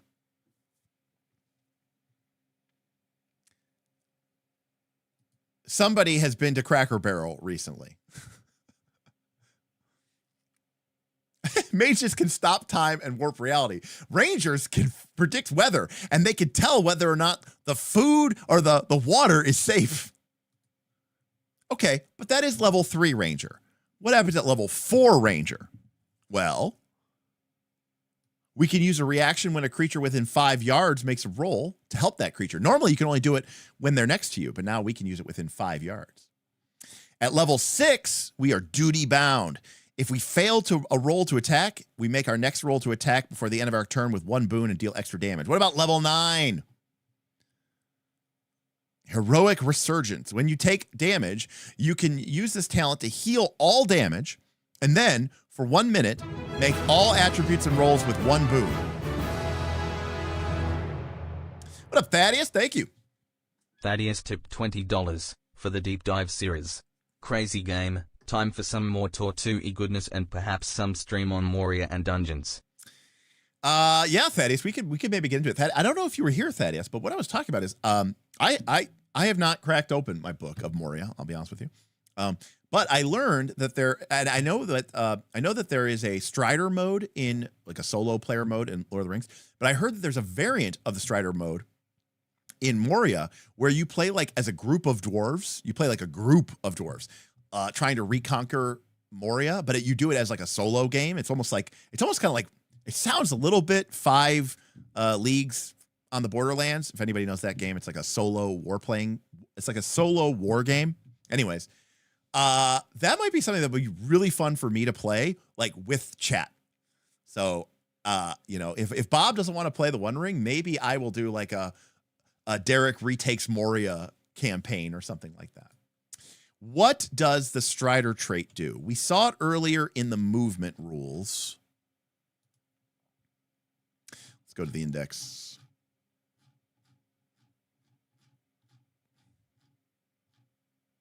I think it means you can like ignore difficult terrain. I'm going to guess. That's what my RPG senses are tingling here. Strider. Elemental PQ. Oh, it's not in the back of the book. It's not in the index. Wait. No. Maybe it's under movement. Movement special forms. Let's try that. Damn. Ha It was under movement special forms. Luckily, I've been playing RPGs for a long time, and so I know how terrible their indexes are. This creature reduces by 1 the number of yards of movement it expends to move each yard across challenging terrain, aka it ignores difficult terrain, aka I was right. Dr. Metropolis says, or take air magic and fly. Man, it's a tough choice. George, George, I would, look, I think the Mythic Game Master emulator is a really cool product. I own it. I don't think I own it in print. And so it's really cool. But if I was playing a solo game, I would absolutely take advantage of ChatGPT. Again, I do think that I think AI is a little overhyped. And I say that as somebody who worked in the industry and got laid off because of it. I think there's certain things it's really good at. And I definitely think that there are certain creative risks associated with it for art, for writing. But if you're just like playing a home game with, literally you're playing by yourself with yourself. Yeah. I mean, that could be a really fun way to use it.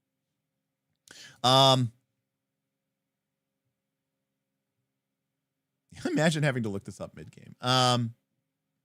So yeah, that is what our ranger can do. They patrol the borderlands. Now, alternatively, we could go down a path of power and we could become an arcanist.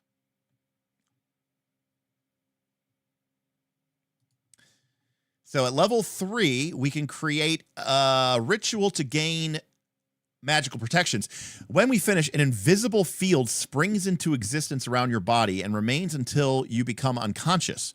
The field increases your defense to 15. Also, it prevents ordinary precipitation from dampening you, protects you from the effects of exposure, and keeps wind from disturbing your hair or clothing. So we don't need the ranger, because we can just put ourselves in a bubble of Leoman's tiny hut. And remember how the ranger could protect us by imposing a bane? Well, instead, we can just thwart attack. We can use a reaction while we are under the effects of the arcane mantle. So this is basically mage armor that also keeps us out of our head. We can use a reaction while we're under the effects of arcane mantle and take damage to reduce the damage by 10. But then our arcane mantle ends early. Oh, okay. So basically, we can cash in our mage armor to reduce the damage that we take by 10. And then we can cast a spell quickly. And then we get select spell meta magic, where we can take people out of the effect that would hurt them. We also get the silent spell meta magic. And then at level 9, we get protection from magic. When we're under our mage armor, anyone casting a spell gets a bane. So it's not too bad. Oh, also, we pick up an additional tradition and 2 expert spells, and then 1 expert spell, 1 expert spell, and 1 master spell. So in addition to all of these abilities, we also get 1, 2, 3, 4, 5 new spells and a new tradition. Or tradition talent. So pretty good.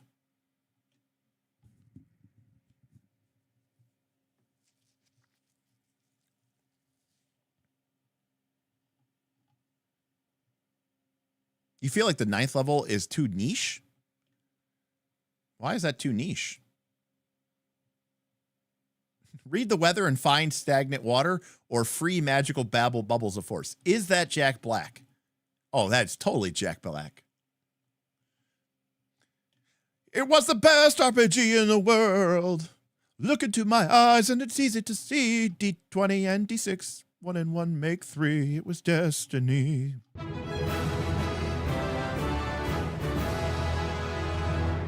Ho-ho! Hoyrit! Coming in hot, buddy. $102. Let's retake Moria. I'm going on an adventure. Oh, Hoyrit with the freaking come from behind slam dunk. Hoyrit said, that sounds fucking awesome. All right, Hoyrit, you're already my black mage. You may have to be a member of the expedition. Hoyrit, thank you very, very, very, very, very, very much. One ring to rule them His all. daddy's gonna eat tonight. One ring to find them. One ring to bring them all. And in the darkness, find them. All right, well, Hoyrit, appreciate the support for the One Ring. It's definitely a game I've been enjoying, and I think that'd be a lot of fun. I'd love to get. I want George and them to play it, and I think it'd be a lot of fun to play that Moria solo. Now I have to look at it. I haven't seen the rules yet, but I think it'd be really cool to play with chat and have like chat be part of the process. You know. So. Yeah, Notebook LM is interesting because it's grounded in, you know, it tries to basically build a network. I mean, it's not quite that simple, but yeah, it doesn't just pull from everything. Anyways.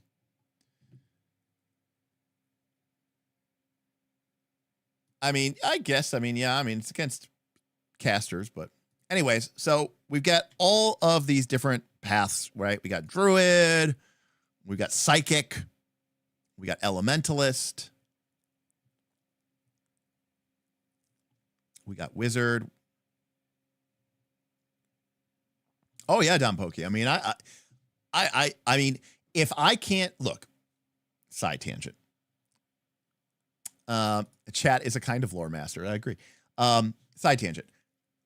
I want to play more role-playing games. I like playing games with my friends who are here in person. I like playing games in person, and I want to play more role-playing games in general. I want to play games with my patrons as a reward and a thank you especially for the people who support me at such a high level. But also because I really like playing role-playing games, and quite frankly, I think they're really cool people. A lot of the people in my Patreon I've known for years. I've met up with dozens of times. We've hung out, cons played. You know, I don't want to presume that I'm. You know, I don't want to say that they consider me a friend, but you know, we're not strangers. So it's cool getting a chance to play with people I know, people that are good acquaintances, people that I would even probably call a friend. However, you know, I also like being able to show games and showcase games here on this channel. And this is a personal thing, and you may feel differently. How can I say this nicely? A lot of RPG people are just talking heads, and they talk out of their ass.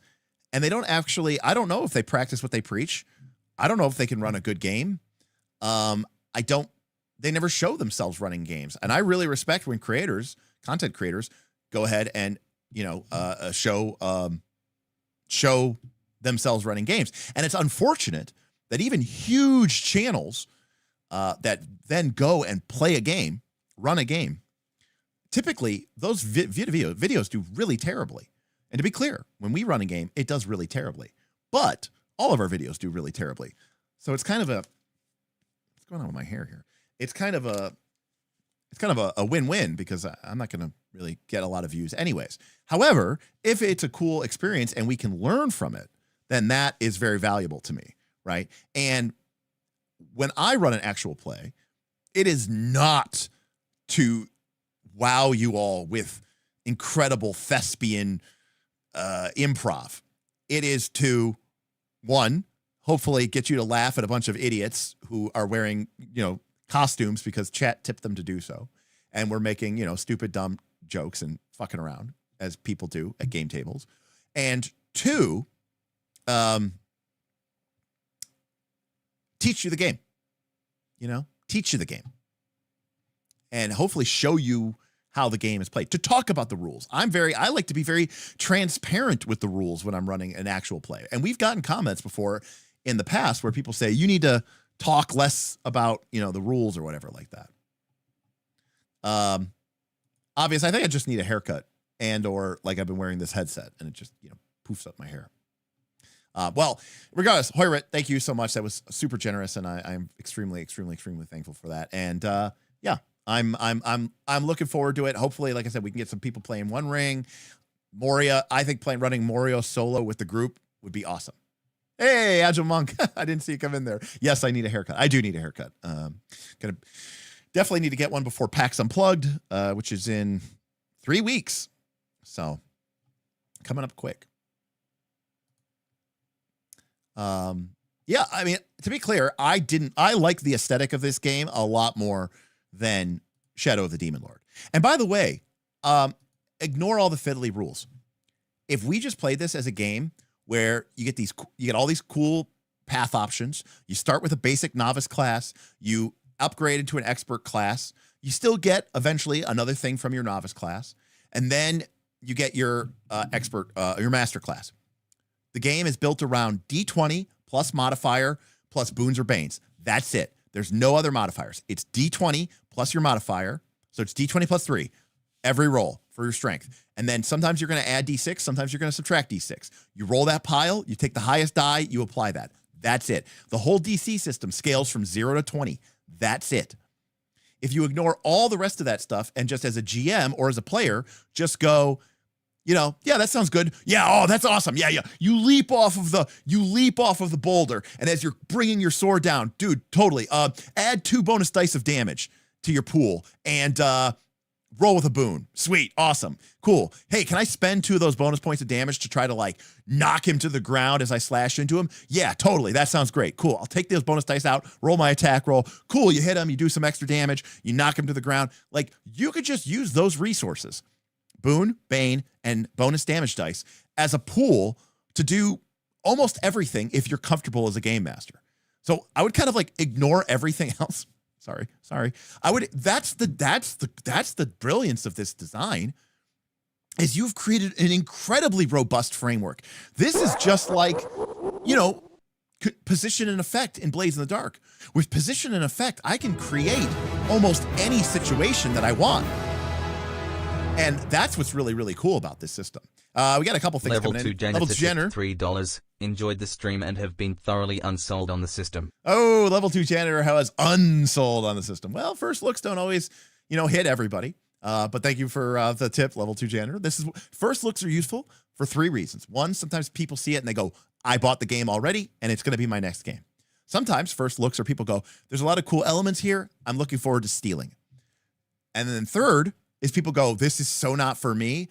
And it's sometimes very refreshing to know that what I don't like is as important as what I do like. We also had a super chat come in from our friend Agile Monk.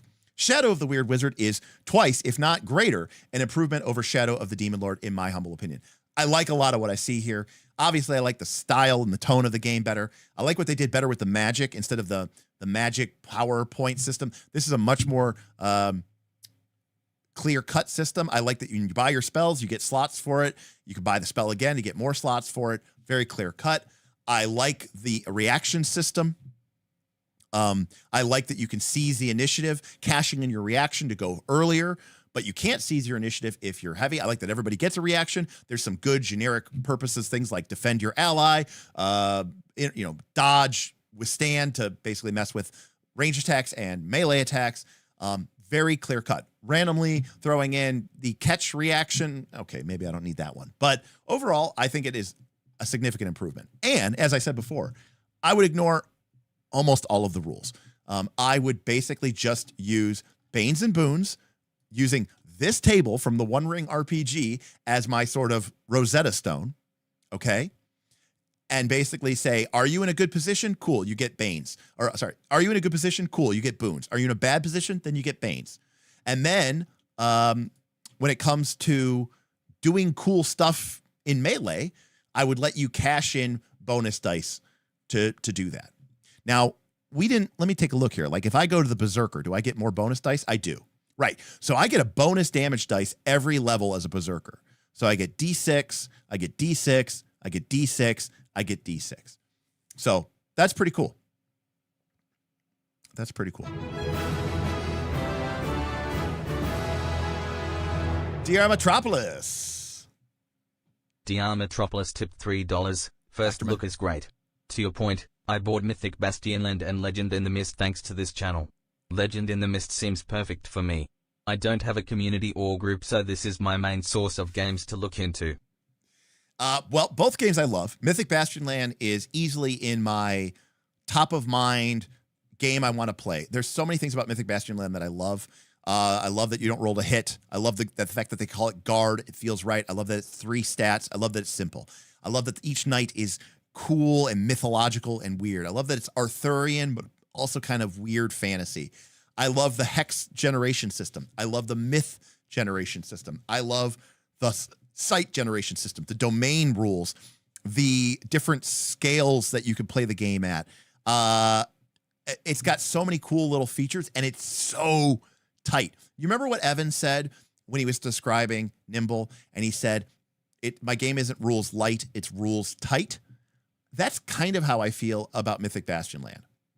It's also an incredibly, incredibly gorgeous game, Agile Monk. You are 100% correct. The art is so tonally consistent. The fact that I think there's like a single artist who worked on it makes a big deal. And you just get each page is like this beautiful spread, and it's telling this incredible story. But outside of it being this really simple, fast game, there's actually a lot of fun little crunch in there with spending your dice to deny dice and defend dice. And it's quick, it's fast. The hex crawling component is really cool, but it's not the boring roaming overland. We have no idea what we're doing hex crawl, because you get the signs and the omens from the myths. It's very cool. And then Legends in the Mist, as I said, I think it's not the right game for everybody, but it'd be a great game for me because I like Fate, but I think I like Legends in the Mist better. And I think I have to figure out what kind of game I would want to run in there. You know, it says it's a rustic fantasy game. I don't know that there's anything about the game that specifically screams out at me, rustic fantasy. But I do really love that it's an entirely tag-based system. Now, yes, it relies a lot on the GM and the players not being weasels and not being, scummy with it. But if you can get past that, which some groups can't, which is fair, it's incredibly robust. And you can basically model everything using just that tag system. So it's very, very cool. Level 2 Janitor says, Mythic Bastion Land is one of the tightest games I've ever seen and really makes work a lot of things I normally don't like that much. That's a kind of a good way to put it, too. There are things in that game where you're like, I don't really like these systems. And then you read it in Mythic Bastion Lands, you go, oh, that's actually kind of that works. It's nice, it's tight, it delivers. I did not kickstart Legend in the Mist. Or did I? Wait a second. No, I didn't kickstart it. I don't think I kickstarted. I don't think I kickstarted. So I don't know if I kickstarted it. So I don't think I'm going to get the physical book. I don't know about the status of the book. No, it doesn't look like I ordered it, or it doesn't look like I backed it. Okay. Yeah, I mean, it's a simple roll under system, just like Dragonbane, but you just use 3 attributes instead of a list of 25 skills, and they go down as they take damage. And so it's a little bit of a death spiral, but hey, fuck it, we ball. So I think this game, the game that we were looking at today, is really awesome. I think it kind of gets in its own way a little bit. And according to Hoyrit, it's because of the playtest feedback, where people sounded like they really wanted those 3E style rules. And again, I am not in a place in my life where I am ever going to be applying the wind rules at the end of the turn, and going, well, the wind speed has gone above 20 miles per hour. So now protected flames will start dancing. If the fire is size 2 or smaller, it will extinguish them or spread them. It will apply 1 bane to attacks that are more than 1 yard away. Flying will now count as challenging. This is all. I hate to count, even think about these as rules. It's more like if I'm describing a scene and I'm describing the wind whistling through the airs, and then somebody goes to shoot their bow, and I'm just going to randomly go, yeah, get a bane. Get 2 banes because of the intense wind. And the player, knowing what banes means, because we've established this language of the system, they're going to go, yeah, that makes sense, And yeah, one GM might call it 1 bane. Another GM might call it 2 banes. But that, I think, is fine. Because just have those guidelines there, you know?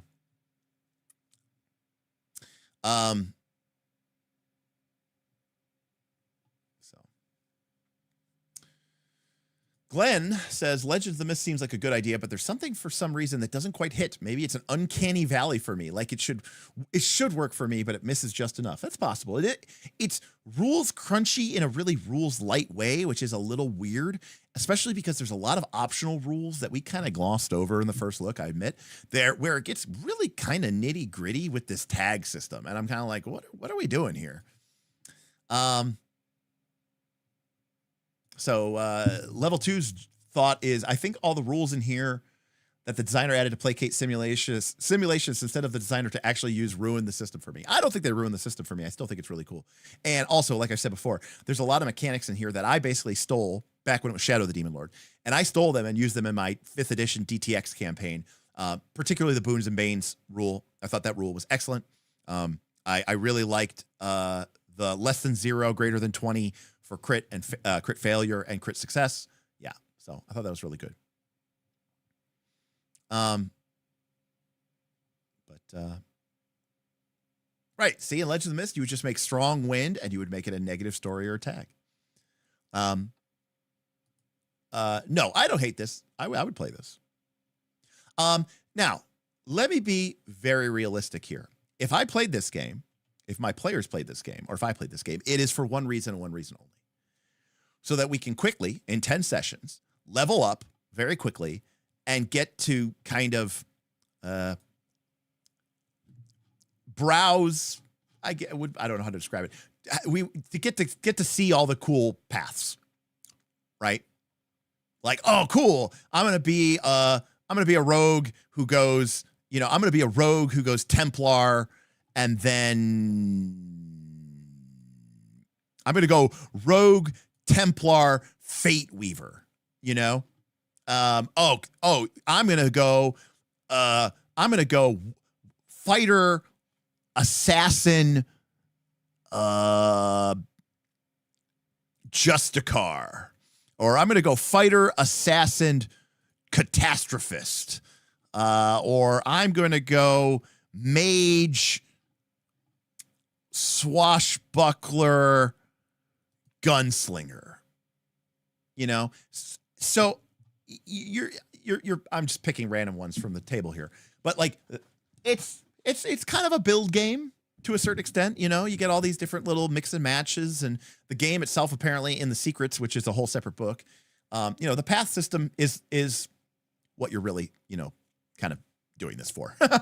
Right? Because there's a lot of them. But you kind of get to take 3 classes kind of in 10 levels. You get to take your novice, your expert, and your master. There's a bunch of magic. There's a bunch of different spells. There's a bunch of different talents. So I think if you're kind of into that idea of, I don't want to call it an MMO. Can I say this? It's 10 levels. I'm not super familiar with other MOBAs. The only MOBA I played extensively was Heroes of the Storm, which to me was the best MOBA. And I say that as somebody who really bounced hard off of League of Legends. But it doesn't feel like an MMO. It feels like a MOBA, right? Like when you play a MOBA, you level from 1 to 10, at least in Heroes of the Storm. I don't know what you do in other games. Within, or 1 to 20 or something like that. Within one game, I actually take that back. In Heroes of the Storm, you go to 20. You get your first heroic ability at 10. That's what I was saying. But you get a talent, each level or whatever. And, it kind of, you kind of make a build each game. You get to kind of play around with a different build. And I kind of see this as the same thing, where you play this in 10 sessions, you level up a bunch of times. Each level is kind of a big, like, bling, bling, at every other level you get a new, and it's like you're almost picking classes faster than you can almost take them. And then the game's over and you can run it back, So the other advantage is that there will never be a deadly D4 or whatever it's called, D4 deep dives on this game. So no one will ever know what the truly broken combos are. No one will know if being a fighter, psychic, galvanist is actually OP and broken. So, you know, you can kind of have fun seeing what your different character builds can do. It uses, despite the presence of all those conditions and all those combat statuses and all those combat conditions, at the end of the day, everything in this game is just boons, banes, and a pool of bonus damage dice. And that's basically it. So, I mean, as long as you're willing to kind of, you know, play with that, I think you're good to go. So overall, so Don Pokey says, oh, it is HOTS. The paths are a MOBA with talents that hard shift your talents and are interesting because of that. Love the analogy. It isn't about the journey beyond the fun of playing a match. Right. In this case, in this game, a match is 10 sessions, you know? And yeah, so I think that's pretty cool. And especially what's cool is, like, you could, like I said, everyone's going to start off as one of 4 classes. And then at level 3, boom, you know, everyone's going to suddenly be extremely different. You know, your priest went gladiator. And then at level 7, they went death dealer. You know, you're like, oh yeah, I'm a death dealing priest gladiator. You're like, okay, I'm like the guy from Equilibrium. Anyways, so that is unabashedly probably the biggest appeal of this system. And if you like that, and all these different class names really excite you, then it's probably worth taking a look. Look at all these. These are all the master classes. You're like, I need to get to level 7 before I could pick one of them. You know, granted, there's going to be some boring person. You know, they're out there. They're going to go, I'm going to go priest. There you go. You go priest. Then you go cleric. And then as your epic destiny, or whatever, masterclass, you go gunslinger. Priest, actually, no, go fighter, cleric, gunslinger. That's probably a Grammamataton cleric. That's probably what I would say. Fighter, cleric, gunslinger. Now, granted, the problem, as I said before, you see this in Pathfinder 2. Somebody is like, wait, I wanted to be a gunslinger from level 1. You know, why can't I be a gunslinger from level 1? You know, but oh well. I like the idea of your character evolving and not just being the thing that they are from the beginning, you know? I know gun fu. Derek, what is the MSRP? Great question. Let me see if I can find the book. Well, here's the Dungeon Master Guide. The Dungeon Master Guide is $60. So I imagine the player's book is just as expensive or maybe a little cheaper.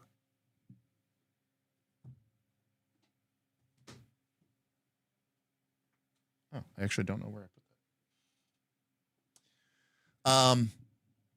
A 40-minute HOTS match versus a 40-hour, Shadow of the Weird Wizard campaign. Yeah, pretty much. Yeah, 10 sessions, 4 hours apiece. I mean, look, TTRPGs take a long fucking time. I mean, that's just the way it works, you know? Dr. Petroffel says, a younger me would have eaten this up. Now I would just go play an actual MOBA or a Diablo-like. I should play some more Heroes of the Storm again, especially since the game basically kind of got abandoned, but they still make regular updates to it. In fact, I just heard that there was a balance update to the game. But I haven't played in a very long time. And I was never good. Let me be very clear about that. I was never good. But I enjoyed playing.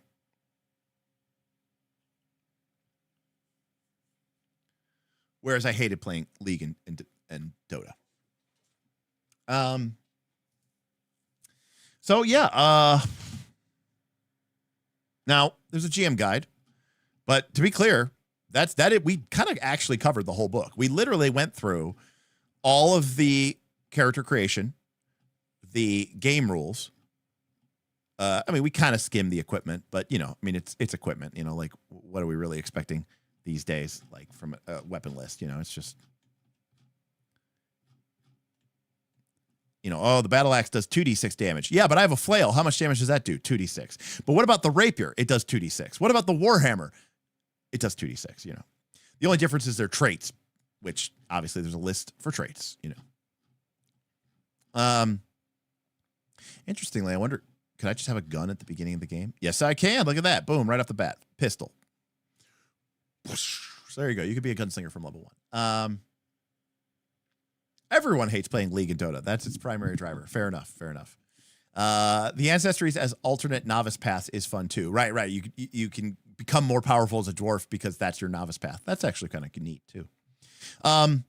So anyways, a lot of this book is really dedicated to just, you know, 3E. I mean, look at this. This gear list is just straight out of 3rd edition, you know? And that's very strange to me. This game with its 50 schools of magic. I mean, look at this art. Where's the crowbar? You know? Where's the packet of chalk? These guys aren't even wearing backpacks. So, like, when I read this game and I see this game and I'm thinking about playing this game, I will admit this is kind of what I'm imagining. But the game is giving me equipment for, you know, climbing pitons and saddle blankets, you know? So, by the way, this is this barbarian death dealer going, gosh, damn it, I should have been the Arcanist and gotten that sick bonus.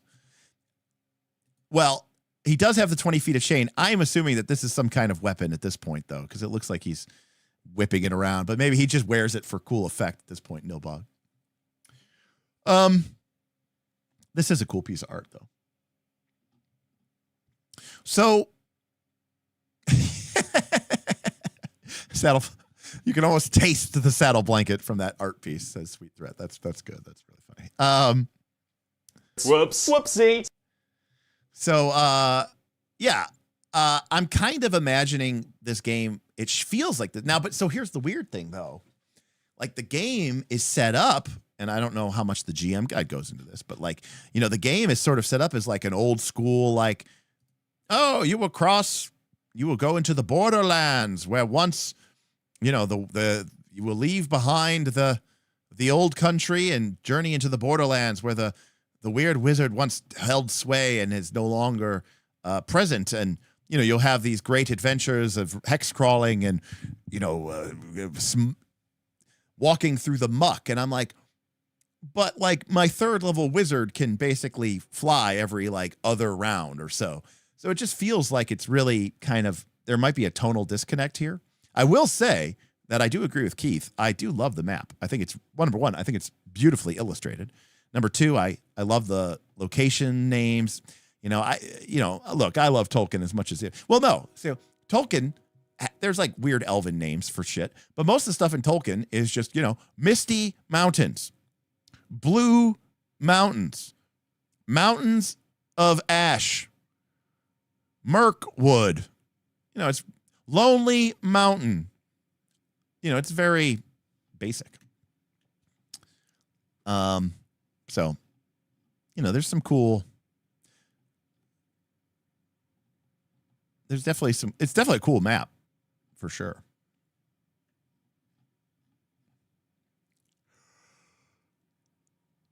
Excuse me. Look, it looks like maybe the ancient wizard's keep or something is over here. I don't know.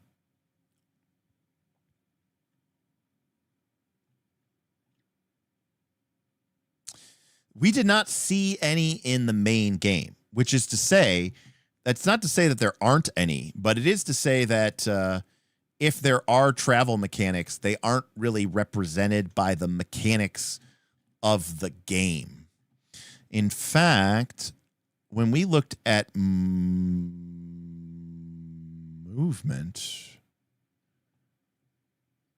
the only movement rules were movement in combat. So either that's something that's just in the DMG, the Game Master Guide, or not. I haven't taken a look at it yet.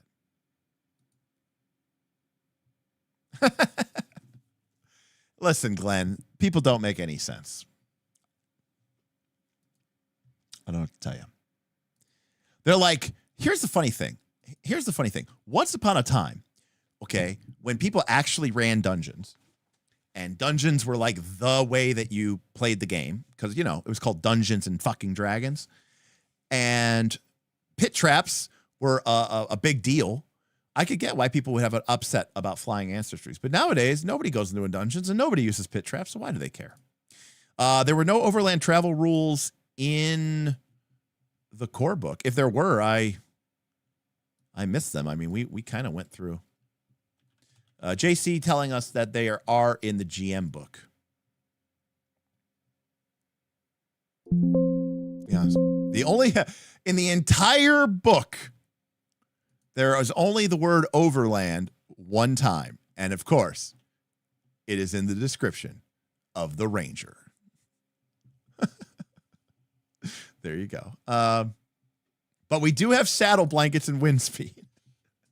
Yeah, so there are some problems here. Remember how I said when I judge this game, I judge it on, what is the game doing? What is it trying to do? This game seems to be having a little bit of a personality crisis. And again, I don't do reviews. I haven't played the game. And I will say, this game is old in that it, uses mechanics from Shadow of the Demon Lord. And I think those game mechanics are awesome. And there are a lot of things in this. The initiative system, I think the path system, the path system, the reaction system, the boon and bane system.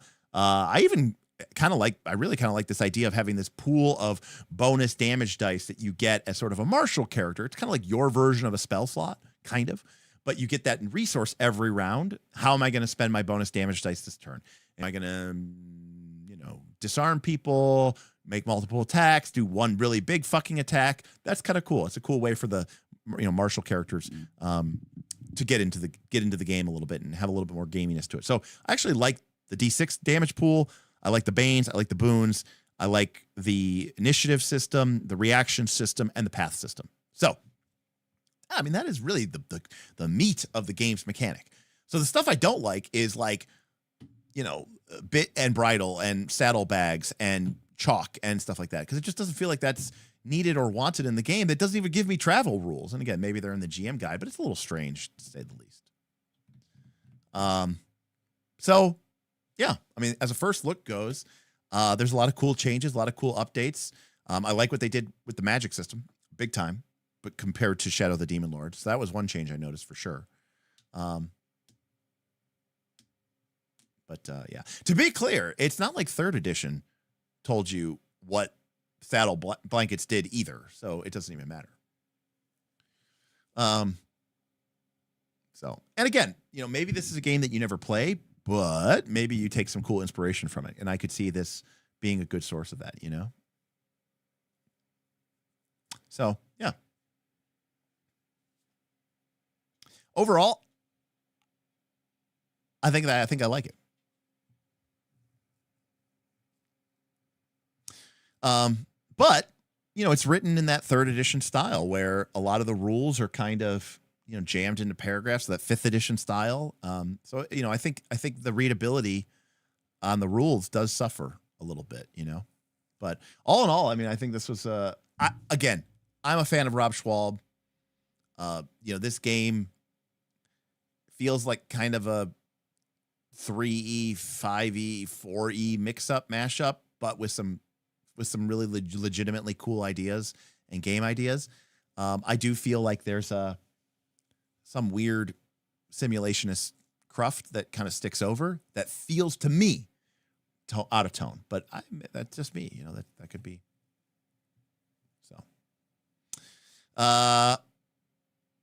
So good stuff.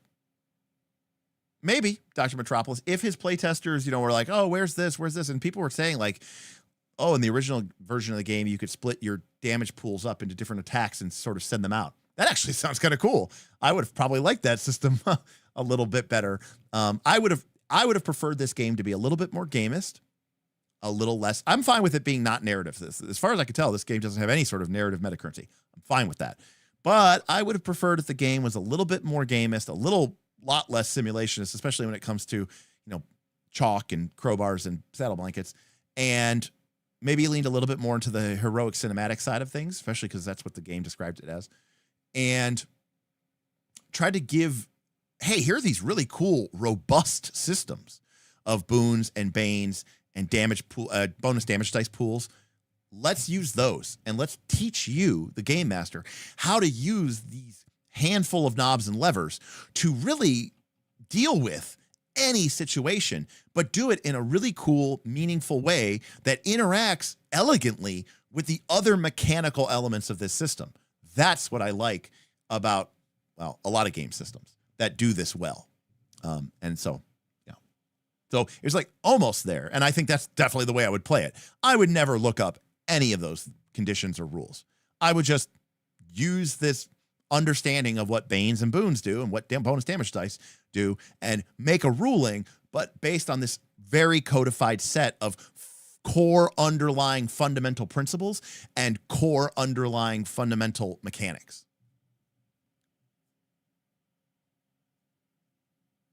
I mean, so we talk about complexity. I talk about complexity and complication. This game is not complex, but it is complicated. Complicated means there's a lot of feats or a lot of classes. These are my definitions. So like a complicated game has, like a watch is very complicated, but what it does isn't very complex. It just tells you the time. it has a lot of moving parts, but it just tells the time. So I think that this core, the mechanics of this game are pretty simple. Roll D20, add your modifier, beat a DC. Easy peasy. Maybe you have a boon, maybe you have a bane. Where the game is complicated, and that's, by the way, what most OSR games are. OSR games are a very low complex system, but low complication as well. There's we have 5 classes, they have 2 abilities each, and that's it. This game is not that. This game has that level of complication where you go, here are 60 expert paths. Here are 90 master paths. Here's a lot of, this is the splat in a PF2 game where you're like, we have 47 classes. We have 98 ancestries. We have 327 different weapons, right? But fundamentally, Pathfinder 2 is like roll D20, beat the DC. So yeah. A lot of D20 games fall into the not very complex, but they make it really complicated, right? The core rules of the game, very simple, but they give you 25,000 different flavors to how you can express that that simple mechanic.